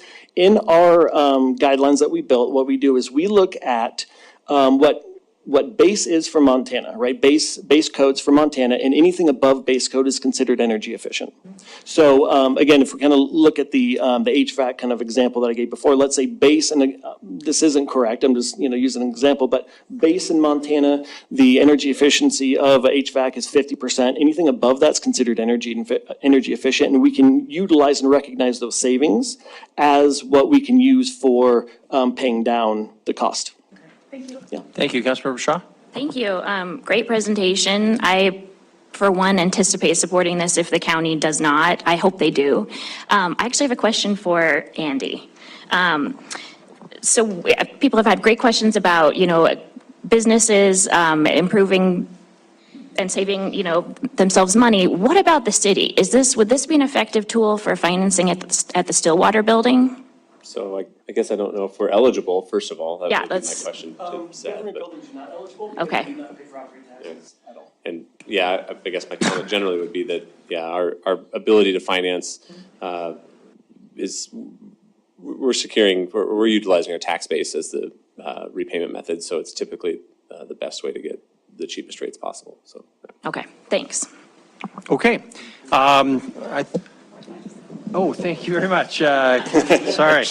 Actually, I didn't have any questions until Jennifer was talking, and then she mentioned something about the city's balance sheet, and maybe I misunderstood where you're going with that.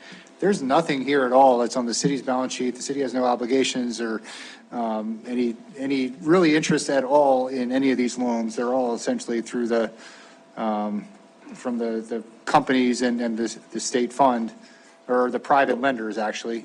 And it's the county that's actually doing the billing to put that assessment on there and to pass that money through, right? Yeah, Councilmember Rupp says that's correct. The only obligation the city would have would be to pass the district, that's it.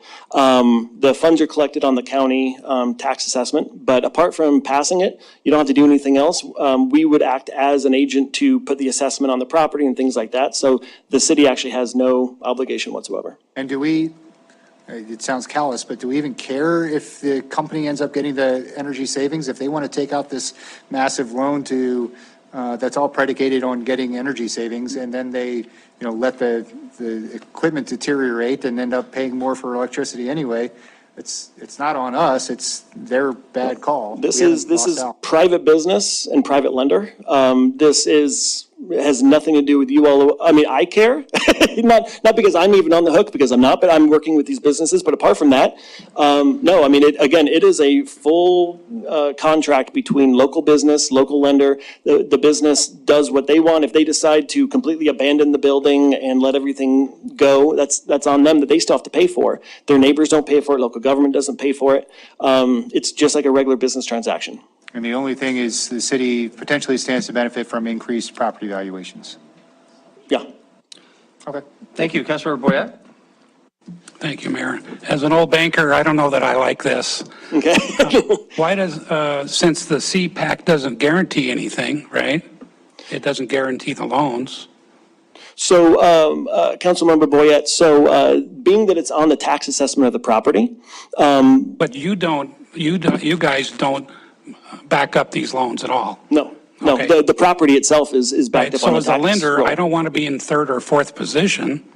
So why would I lend this? Why doesn't, I guess why doesn't the hospital just come to the bank and get a 30-year loan rather than pay you the 1%? You just seem like a middleman. Yeah. For something that they don't need, in my mind, that they can already have a relationship with a bank. And I don't want to be third or fourth position, which on old buildings usually is. Yep. So I have to get a personal guarantee from the customer. They could already do that now. Why spend the time and energy going through you? Yep, great question. And the reason why is when you're on the tax bill, you are senior lender on anything. So if you are a lender and you're wanting to do CPACE, you are number one on if somebody goes to a default. And what we do with CPACE, and when we met with the Bankers Association, this was their number one request, but then after that, they supported it fully, is we have to get senior lender consent if we're going to do a CPACE financing on any project that we do. So if somebody comes in, they want to be a CPACE lender, they're going to be on the tax roll. They're number one. If anybody gets paid, they're going to get paid, period. They're not going to be second. They're not going to be third. And then we get consent from, if there is a senior lender right now, we get consent from them. And you're correct about healthcare finance. I've been doing healthcare finance for a long time. You can get lower rates usually through healthcare finance, and we 100% recommend they do that. The only time we would really be looking at CPACE is, and it doesn't necessarily have to do healthcare, just regular business that's trying to get financing done, and the financing either isn't the right term for them because it's too short, or the interest rates are really high. So it's not going to hit every single business, but it's not supposed to. It is another economic development tool in the developer's toolbox. Okay, thank you very much. Council, I just want to call your attention to the time. We really, if we want to get this next item in before taking a break, we really are going to have to cut this short. Councilmember Vaughn? I need to follow up on what Tom just said. Are you sure we don't care? if there's actual energy savings? Because that seems a little off the cuff. Well, and as the city, you do not. Okay, so let's take a multifamily housing project, for example. So someone is allowed to come in, a property owner, they're allowed to finance some new improvements, and then they fall completely into disrepair. But they've passed all those costs on to their tenants, who might be low income or middle income, struggling to pay their rents anyhow. The city's gonna keep taxing them, but the tenants now bear the burden of the landlord's poor operation of the facility, and the city has enabled that to happen. So I feel like we might care. Well, and you might, but in the resolution and how we basically have it is, you have no, how can I say it? Like, you don't have any requirement, but if you want to, like you had mentioned about data collection and everything else, you can put requirements in there, but as it's written right now, you don't necessarily have to. And not saying that these buildings are gonna go under and these multifamily units are gonna have that and they're gonna put the costs on the tenant. They can, but the lender's still gonna wanna get paid in whatever way they can. So the property owner themselves still have to pay their No, I hear you. taxes. I'm just acknowledging that the government has facilitated something that might not otherwise be possible, and there might be people who at marginal incomes would pay those costs. I'm not sure that it's really productive. We've got to move on. I don't know that this program has aggravated that risk, which could have happened anyway with any conventional financing. So, council, if we want to have any chance, we're going to have to move on. Was there anything else critical? Councilmember Purington, you're looking at me. Well, I thought it was discussion, but if we want to move on, we can. Well, it's up to you guys. If you want to, it's up to you. It's your meeting. That's fine. I can call you guys now. Okay. Cards? I'll also leave business cards. If anybody has any questions, they can definitely reach out to me. Okay, very good. Open comment. Is there anybody who would like to comment on this item? Chris, would you mind helping with some handouts here? Thank you. Good evening, Mayor, members of council. Dan Brooks with the Billings Chamber at 815 South 27th Street. I promise I'll be brief. The Billings Chamber supported this legislation when it went through the last legislative session. No surprise there, as Mr. Luter indicated, this is meant to save businesses money. So that's our hope here with our support. Just very, very quickly, one of the things that I appreciated with this program as I was doing my little elementary bit of research into it is the fact that it can benefit a whole swath of different size businesses. What I handed out is a example case study from the Texas CPACE program. On one side of it, you've got an example of a small business paint and body shop, 2,000 square foot. They secured a 17-year loan for about $74,000. So that being kind of on the lower end, but still helping out a business to get that financing and make those projects and upgrades happen. On the other side, more of a multi-use commercial development in the millions of dollars, not quite on the order of the 5.5 there, but still has the opportunity to benefit a large swath of our businesses. So I encourage your support if the county doesn't happen to pass it tomorrow. So thank you. Okay, thank you. Any other public comment on item number 3?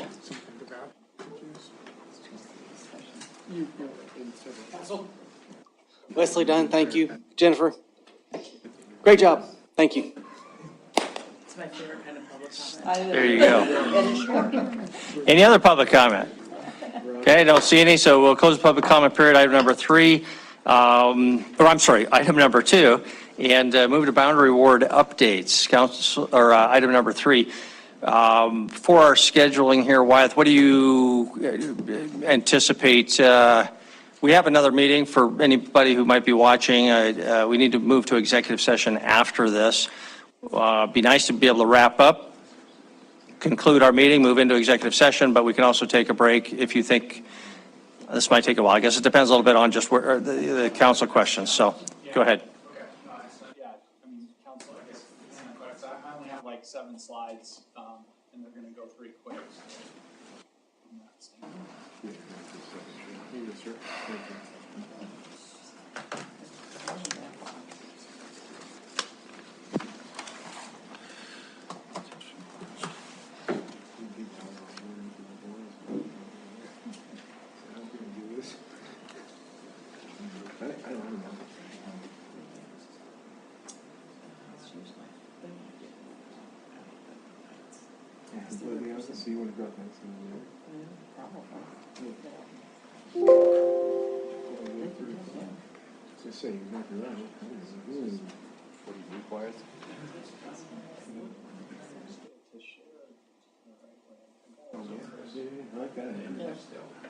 Say it again. For you guys, the internet's still down.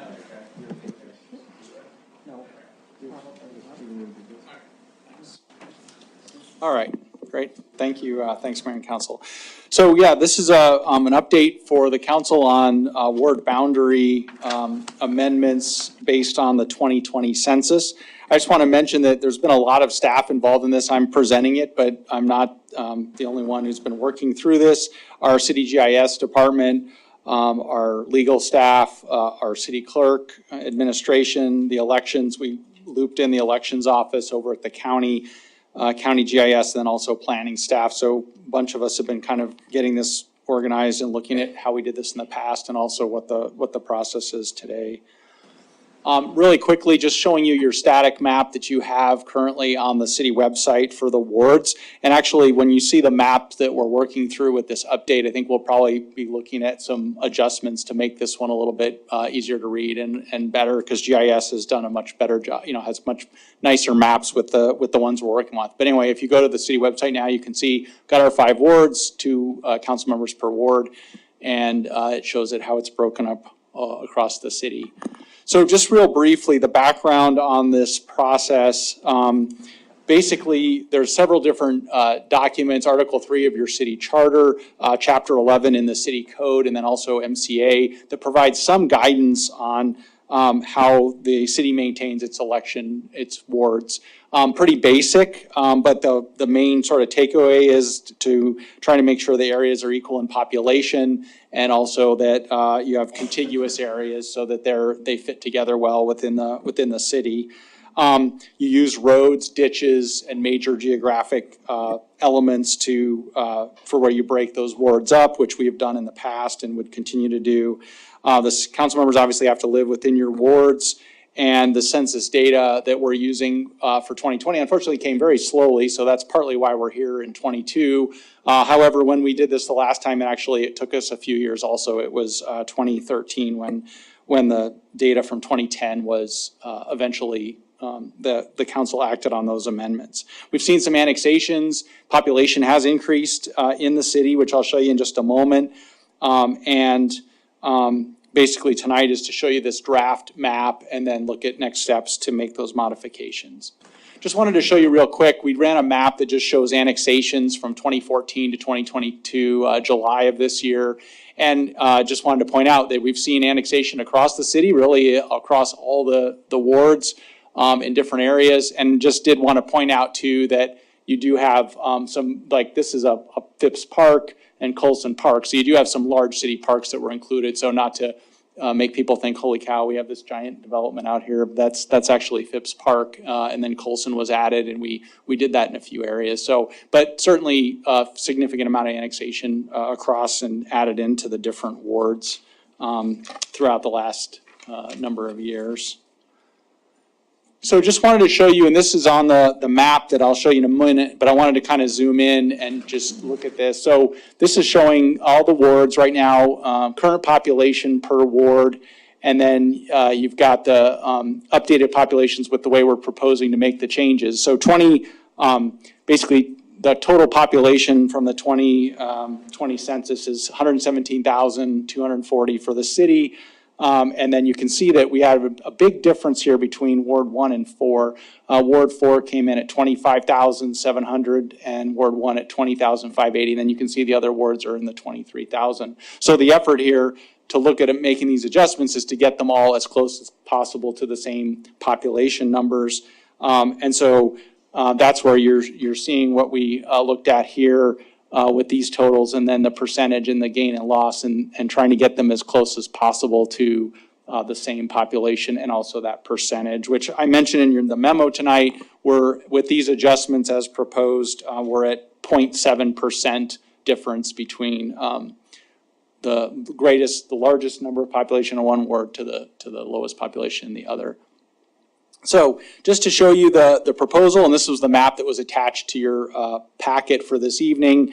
Really, the big changes would be to take Reberg Ranch and move that from Ward 4 to Ward 1. That's about 452 people. And then a section of Ward 4 down in this area by MSUB to also move into Ward 1. So two big adjustments into Ward 1 would give us the difference here, the 2,600, and bring us to within that 0.7% across the wards for that population and representation. I'll show you, there was a question this afternoon. The mayor was asking about seeing this one area. Obviously, Reberg Ranch, we know kind of what that looks like. But this is the area down in the downtown area near MSUB that's proposed to be included in here that brings up that 2,000. We have some pretty high density in this part of town, which also matters. Just really briefly, trying to make these ward boundaries be as clean as possible and cut it at streets in different places is important, but we have to be careful because of the density that we don't, just to clean up the map, you can end up affecting the population and then you're in trouble and you're put your wards back out of balance. So it does get a little bit tricky in that way, and we're also following the Montana state redistricting census block areas. So we're also trying to be careful that we're following those boundaries. One of the concerns that elections, Brett Rutherford's office has, is certainly that we don't start trying to split those, and then you actually start getting where you could identify voters, which is not the point, trying to keep it at those larger blocks. So when we do make adjustments, we're trying to address those things as well, just so everybody kind of understands that. It's be nice. I started drawing some lines on the map and it was like, oh no, you can't just make it all look nice and clean. You start to create other problems with the whole thing. So, but I did want to point out really briefly here as I wrap up, we do have a few areas that we are looking at to make sure we're making adjustments for the wards long term. And so I've got a few little circles here. There's an area where we've got in Ward 5, just west of Zimmerman, but north of Grand. Most of that is commercially zoned and commercially developed. So, but we are looking at a few of these spots in terms of can we adjust those for future then to have Zimmerman and Grand be a division, and that, so that 5 goes out and 4 stays north of Grand. We have a little bit of something going on down here. It's hard to see, but actually Ward 1 kind of goes over into where Ward 3 comes in, and then Ward 3 jumps over here. These are areas where when we were doing annexations that we may have made a few kind of errors in terms of just looking at those geographic areas. This is commercial down here. Again, not going to affect population, but we are looking at those. So I wanted to mention a few spots. We have another one up here. It's very hard to see, but actually a piece of Ward 2 drops below Yellowstone River Road, whereas we have Ward 1 that's already down in that area. There's not much that's going to happen right there by the river, but again, trying to be consistent with a few of those spots.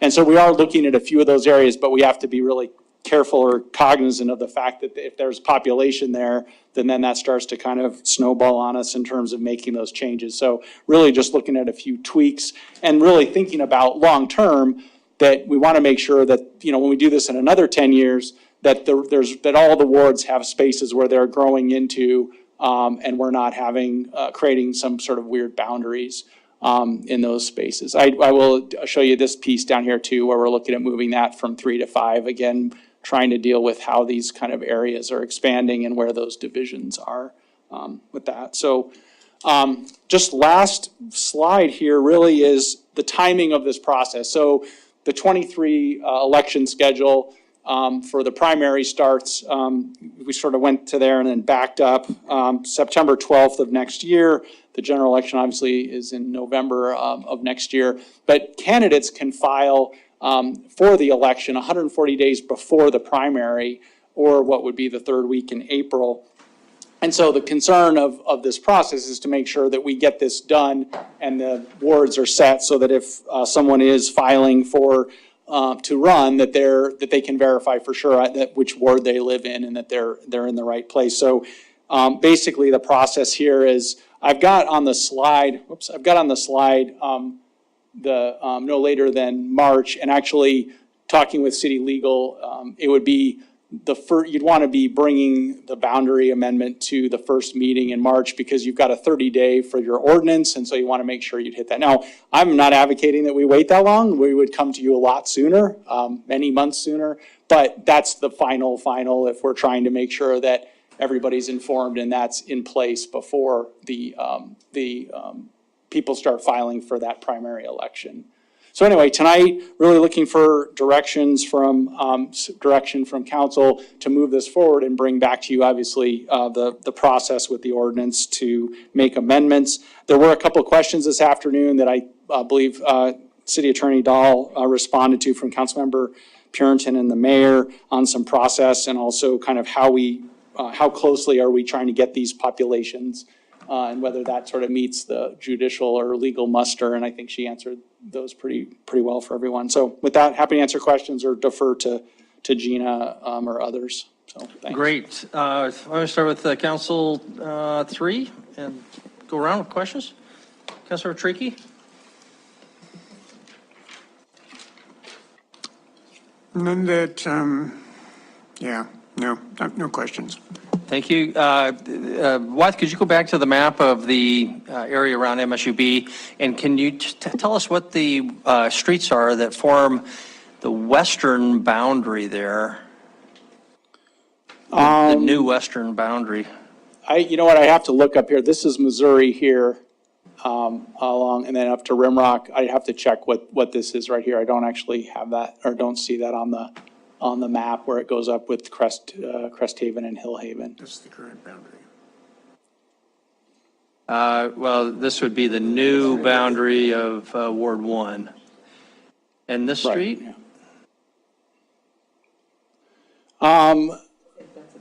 Colton. There's 12th across. Yeah, it's lined with 12th, but yeah, it's not labeled on this side either. Okay. So one thing too, just to add to why we're looking at this, GIS is going to, is preparing this entire thing as a layer on interactive, your interactive kind of base map. So we will be, when this comes back to you, if it comes back to you for formal action or if it comes back in some other way, we'll have an interactive way you'll be able to look at the layer and look at that too. So that was something the mayor had asked about it. We were already realizing that, it was hard to see just on the static map, but need to make that change or make that available, so. Okay, thank you. Looks a little bit like the state of Nebraska if you're got a creative mind. And I do have a pointer if anybody needs it to reference this, but Councilor Joy? Thank you. I was going to ask about the changes in Ward 3 down below the interstate. When you have commercial properties, and those were annexations, and then there's the little piece that could be moved from Ward 3 into Ward 5. When you have commercial properties like that, it's not impacting the population, but you're trying to keep clean lines. Is that sort of the idea behind that? Councilmember Joy and Mayor and Council, yes, basically, right. It wouldn't be a big or any population impact, but we're trying to, as you look at this, and it's a little hard to see, but looking long-term, kind of like where Ward 3 grows into this area, which is still, there's development area here, and would go, down here, and then as Ward 5 is going down and out this way. So we're trying to look at areas like that. That's why we're kind of taking a look at this in terms of those dividers with the streets and the separation. And then same with this over here, same type of thing where we kind of got in one ward overlapping back. So yeah, that's the purpose. But that's where, population isn't going to create a big problem. Thank you, Councilmember Rowan. Nope, Councilmember Shaw. Thank you. I appreciate all the work that's gone into this. I think that part of Ward 4 should have always been part of Ward 1. They're going up to the university, so that, makes sense to me. But can you explain the thought process behind the addition of Reberg Ranch instead of moving farther down Rimrock, just extending that block? Councilmember Shaw and Mayor and Council, so basically what we were looking at, and I'm not sure, tell me if I'm answering your question, but we were looking at, so Ward 4, except for right up here, is all entirely south of Highway 3 going out here. And it had been for what, had been brought in, this was all Ward 4. So when we looked at, well, long-term, if Ward 4 continues to, there's a lot of area out here that it continues to grow in. Ward 1 has area where it could come this way. Because otherwise, and there's a little bit here, and then Ward 1 is kind of, doesn't have anywhere else to go, I guess, so to speak. So the idea was that bringing that down here would then give that all be consistent with Ward 1 coming this way and then Ward 4 going out that way. Instead of just slowly eating into Ward 4 every 10 years. That makes sense. Yeah, we were looking at, and that's where, that's a good, that point with Ward 3 is also a question of trying to make sure that we're anticipating growth over time so that we're not doing some major change, at least not in the next couple of cycles, but it's, that's where you're looking at, okay, are we doing the right thing going kind of down here and stuff? But yeah, that was the idea there. Okay, thanks.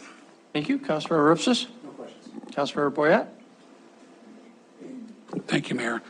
There's a fire station at 17th and Park Hill. If you blow that up, there's 4 houses in a little sliver if you blow it up. We were just wondering why you can't blow it up, though. Wait, do I have that on that? No, we don't go far enough out. Okay, we can look at that though. So you're talking about 17th and Park Hill in here. Yeah, there's 4 houses in next to the ditch. It seems like it'd be easier just to get.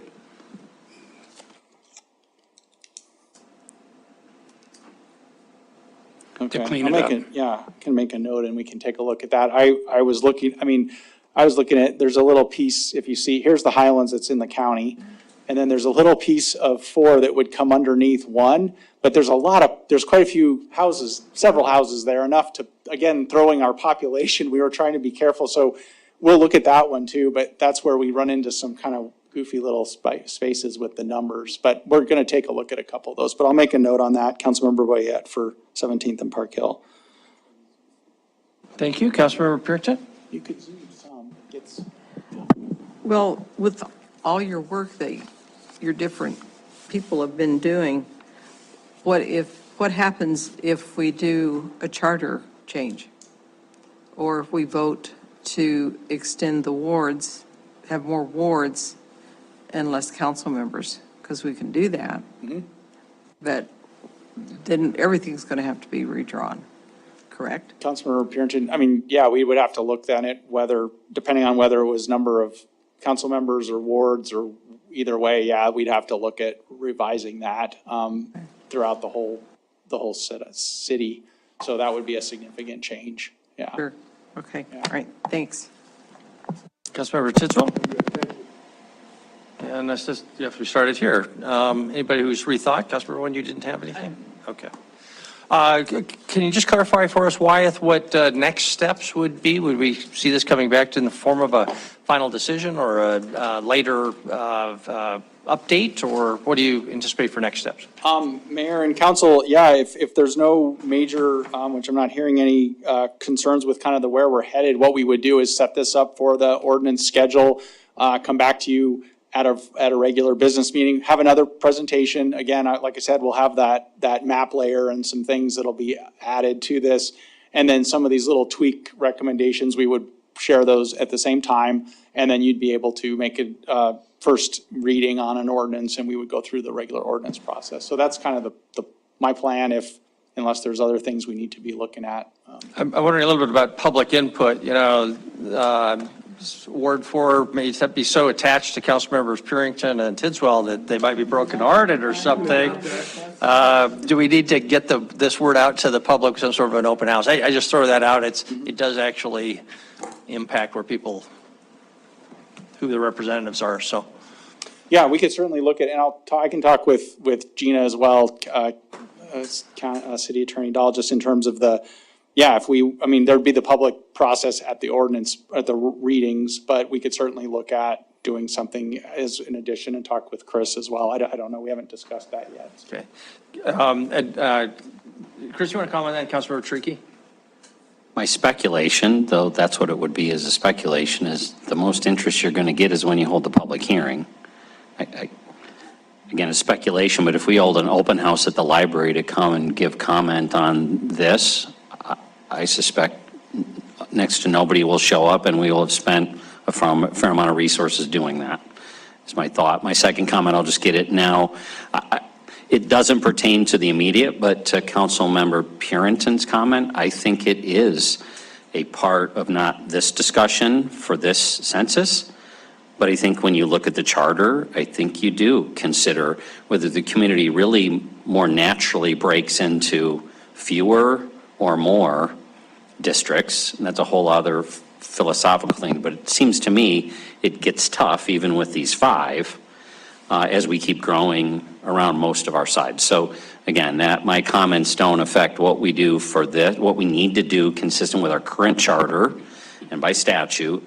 But I think the bigger picture discussion of the charter does call the question of how many wards really fit our community in the most natural way. Thank you. Thank you. We should get the word out to the task forces. They kind of do deep dives into this sort of thing. Councilmember Tricky? So I've always been going back in my mind, and I'm not sure exactly how I want to say this, but the inner belt loop is probably going to end up being culturally and economically tied either to the Heights, either to District 2 or to District 4. Can you give me a little bit of your thinking about why you put the Reaper Branch subdivision into one? Councilmember Tariki and Mayor and Council, yeah, I mean, really sort of two reasons, and I touched on that a little bit with Councilmember Shaw's question, but partly geographically because of Highway 3 and the rims and looking at, where that would, for whatever, that ward jumps right there, but then nowhere else, then you've got Ward 1 coming up over here. So the idea of being consistent with area where Ward 1 might grow out and then having Ward 4 continue out into this area where there's still a lot of additional growth to occur or in the city. Also, we were honestly looking at where, there's 452 population that's in a really clean place where we can say that could be moved. It doesn't create a lot of disruption and all geographically with the wards. And so that was another reason we looked at that in this area. For those 2 reasons kind of fit together, that it was a way to make that change. Okay, thank you very much. Then if there's nothing else from council members, we'll move to public comment on this item number 3. Is there anybody who would like to comment on item number 3, the proposed ward boundary changes? Council. Bill, thank you. This is great. Oh, sorry, Wesley Dunn, Dorothy Lane. But it just seems like to me Ward Warren just keeps encroaching in on the Heights. And to me as a taxpayer for the Heights, I don't want that, I want to stay in Ward 2. But it just seems like downtown is getting more of the Heights right here, and that don't seem right.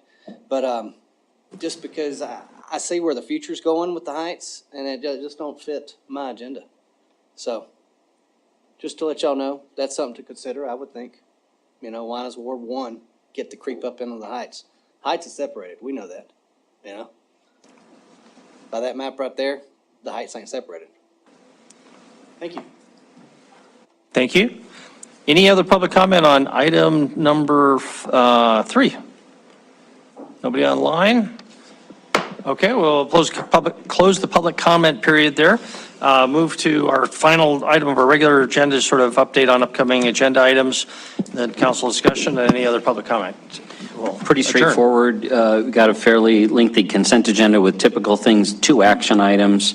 The first, which is actually second, but I think primary, is the appointments of each of you to the subcommittees that were created a week ago in the resolution. So trying to get after that and get people assigned. And then the second item, you do have an application from the Downtown Tax Increment Finance District for redevelopment improvements to some rental units at 122 and 124 North 22nd Street. So those are your 2 action items for next week. Okay, thank you very much. We'll move, any public comment on that item? No, there's no public comment. So general council discussion. Do we have any of those? Councilmember Purinton. We had I think the mayor had a discussion with one of the constituents in Ward 4, and he's had quite a bit of an issue with a barking dog, an aggressive dog. And so just in visiting back and forth with animal control, there seems to be quite a bit of documentation that the complainant has to go through to even get something done. And so I guess my question is, how does the city, how can they impact the policies at the animal control department? Because they're kind of out of the county, but we pay them, and so I'm not sure who the authority is with animal control. Mayor and council, I'm kind of looking to Kevin just because of his knowledge in PD.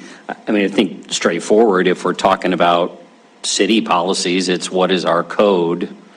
Or is it a code regulation issue, or is it the implementation of our rules that the constituent isn't content with? And I'm hearing, or I'm seeing you nodding, that maybe there's a frustration relative to our animal control enforcement of the rules. I think they have a policy. The ordinance doesn't address the policy as to what they have to do. But I mean, there's this whole log and everything, and I know this gentleman, he's probably, pretty much on top of it, but it just seems like there's pages of documentation. You didn't get that, did you? No. I can share that with you anytime. It's thick. Okay. But it's just the point, because I think he called you as well, Mr. Borgen. Unless he left a message here, I haven't Okay. talked to him that I recall. Okay. Not recently. Because he's quite frustrated, and it's been going on for a year, and he's just not getting, I think, any satisfaction as far as the dog is concerned. And it's actually been aggressive, and, and it's just, there's nothing that he's getting done. So Councilmember Purinton, unfortunately, I'm not familiar with the case that you're referring to at all. I can certainly look into it and find out that there's not been a communication, I don't believe, with our office, but we can check in and see what the situation is and report back. Okay. And I think it happened, it's not just him, I think other people have had those complaints. But I guess my question is, and I can share the information he gave to me with anyone, but how does the city, how are the policies implemented in that department that the city would be able to say, you need to do this? Because I don't know that we have the authority over animal control. Mayor and council, I guess at the highest level, I'd say, keeping it pretty simple, the council sets the policy and what they want done. We implement operationally how best to get there. And if we're getting the outcomes that the policy wants, then I think we're getting our job done. If we're not, then your first question is, okay, do we have a policy problem here that we're having this rule not clearly define the outcomes that we're looking for? And if that's not the case, then the fault is on our operational side as to what we're doing to not implement that policy properly. Okay. Sounds like we can dig into the details. Thank you. Thank you. Councilmember Boyette? Just a note, I travel every weekend around the city to see what's going on, and I wanted to give kudos to the landfill. They're doing a great job. The fence along the south side was spotless. There were not one piece of plastic on that fence. Great job. Thank you. Great, thank you. Anything else for general council discussion? Okay, don't see any, so we'll move ahead then to public comment on non-agenda items. Anything that was not on our agenda this evening, please come forward. Just ask that you keep your comments to 3 minutes. Tell us your name and address. Mr. Dunn. Council, thank you. Wesley Dunn, Dorothy Lane, Heights, Montana. I'm going to consider that now Heights, Montana. I'm not going to say Billings Heights anymore. So, I hope everybody's enjoying the show. I seen on YouTube that we have over 400 views for the last council meeting. Don't know if that was because of Dorothy Lane. But I do want to say, can we stop saying it as Dorothy Lane? This is a Billings problem. This is really not a Dorothy Lane. Yes, we have an issue with the neighbor, but we all know that we got a meth problem in Billings, Montana. And so that's what I'm trying to speak about, you know. Yeah, honestly, house number 200 is a priority. But 199, 198, 197, let's keep going. Kevin, that's to you. I'm excited about Chick-fil-A.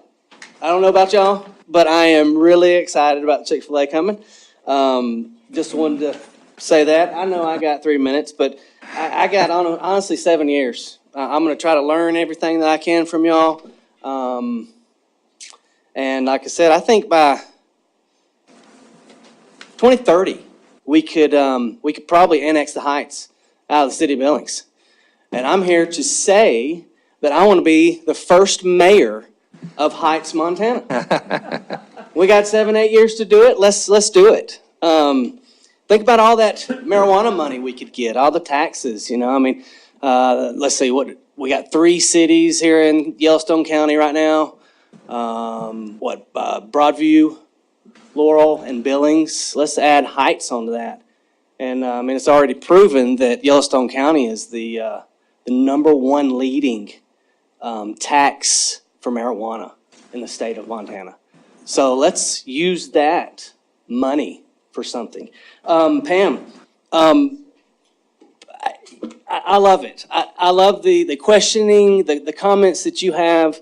I missed you last week. My wife always tells me, try to think of nanny and grandmother when I get up here. So I'm getting better at trying to put that out and speaking to my nanny and my grandmother. My nanny is my mother's mother, by the way. Are you equating me with your grandmother? No, ma'am. No, ma'am. I can refer and look at you and just That's just a be able to talk to complimentary you. thing. You know, I'm Yeah, very yes. comfortable with you.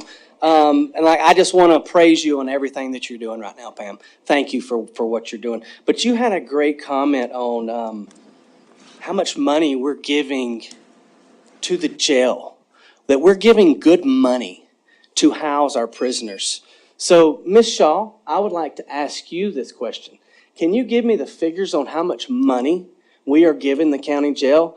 And also, how many beds are we paying for down there?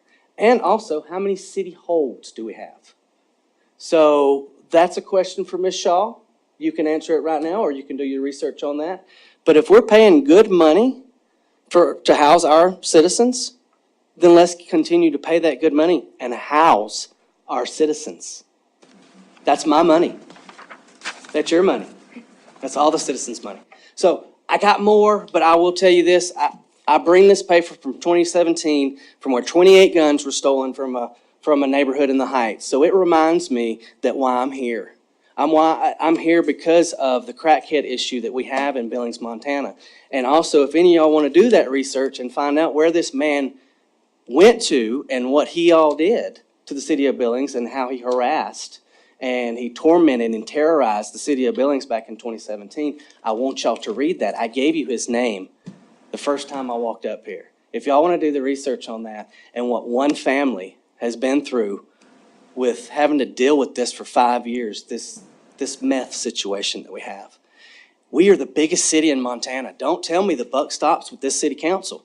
Don't tell me that. We have influence. We are the biggest influence in the state of Montana.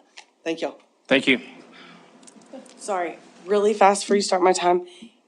He deals easily with our parents and our grandparents' age people. He speaks to them very differently than he does someone my age. So that's why he uses that reference. And I gave him that because I knew he could speak more professionally and calmer if he was in that state of mind. So no disrespect is meant at all for that. So sorry. And none taken. Okay. But Manny, just introduce yourself. Yep. Yeah, well, that's Amber. true. Amber Dorothy Lane. I believe the city council should be over the police. I do not think that everything should be on one man. I think this should be over all municipalities. I don't think that it should just lay on one man's shoulder. Clearly, we need to relook at what the city has control over. What was good for our city 30 years ago is not working for us now. I also believe that to the size of this city, we should have a full-time mayor, not a part-time mayor, because of how many people we have in this city. Certain things need to be looked at. I'm gonna try to do this fast. While doing yard work in August, my husband was hit in the back, arm, and leg with a white substance that had been put into a pen just like this, filled up with it. The substance was white, came out, and got all over my husband's body. This could have been this man's bodily fluid, the white stuff that only comes out of men, because that's what it looked like. This could have also been fentanyl mixed with something else, and we'd be in a different situation altogether. If you look up the definition of assault, exactly what happened to my husband is what the definition means. The cops yet told us, sorry, my daughter's calling. The cops just yet told us that this was not assault because they said so. Then proceeded to let us know that the county prosecutor would decide to press charges. And if they did, it would only be disorderly conduct. I ask you now, since when did we start allowing lawyers to say, yes, something is against the law or not? Because if I'm understanding what the cops said, then any cop could pull over someone that's drinking and driving and just decide that day that it's not against the law and let them go. And then later on, tell the prosecutor about it and see if they would press charges. Again, when is it up to an attorney to decide if someone gets arrested for a crime? I do not believe the sergeant was correct in this incident, nor do I believe he handled the situation correctly. The sergeant stated that there was a video of my husband and this man arguing at 7:30 that morning. I offered to show him that that was not the case, that the man showed him the video from the first assault that happened back in July. He didn't want to see my videos.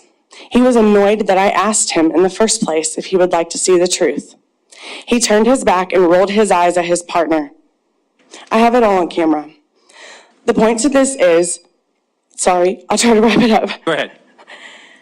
How is this being a police officer to our citizens? He was asked multiple times if this alleged video had been sent to him, and of course it was not, because it was not a video of that day. Sorry. I ask that this attorney for the city actually press charges this time and test the contents of this pen, because if it was bodily fluids, we are now at aggravated assault. Disorderly conduct for someone assaulting someone twice is not, I think, where we need to be in the city to take crime down and let people know that we hold you accountable for your actions. So the only other thing I have to say is I'm not clear on why or why not, or if this could even happen, but if we pay good money for our citizens to be housed in this prison or this jail and they're not being housed, why can't we build our own and pay our own money to our own city to make sure our criminals get put where they need to be put and not be let go as soon as they're arrested? That's it. Sorry, and I just wanted to say, Sean asked me to apologize. He had to leave. He had some really good points, but his daughter was being followed by two men, and they had to go meet Billings PD at the Target parking lot with her. So they had to leave, but they wanted me to let you know. Was that it? And next Monday, can you vote for us to speak before? Because it's my daughter's birthday, and she's really mad that we're going to be here in the first place. So, like, the soonest I could get home would be the better. So just asking that Ted little bit to think about for next week. That's it. Thank you very much. No, we got it. Any other public comment on non-agenda items?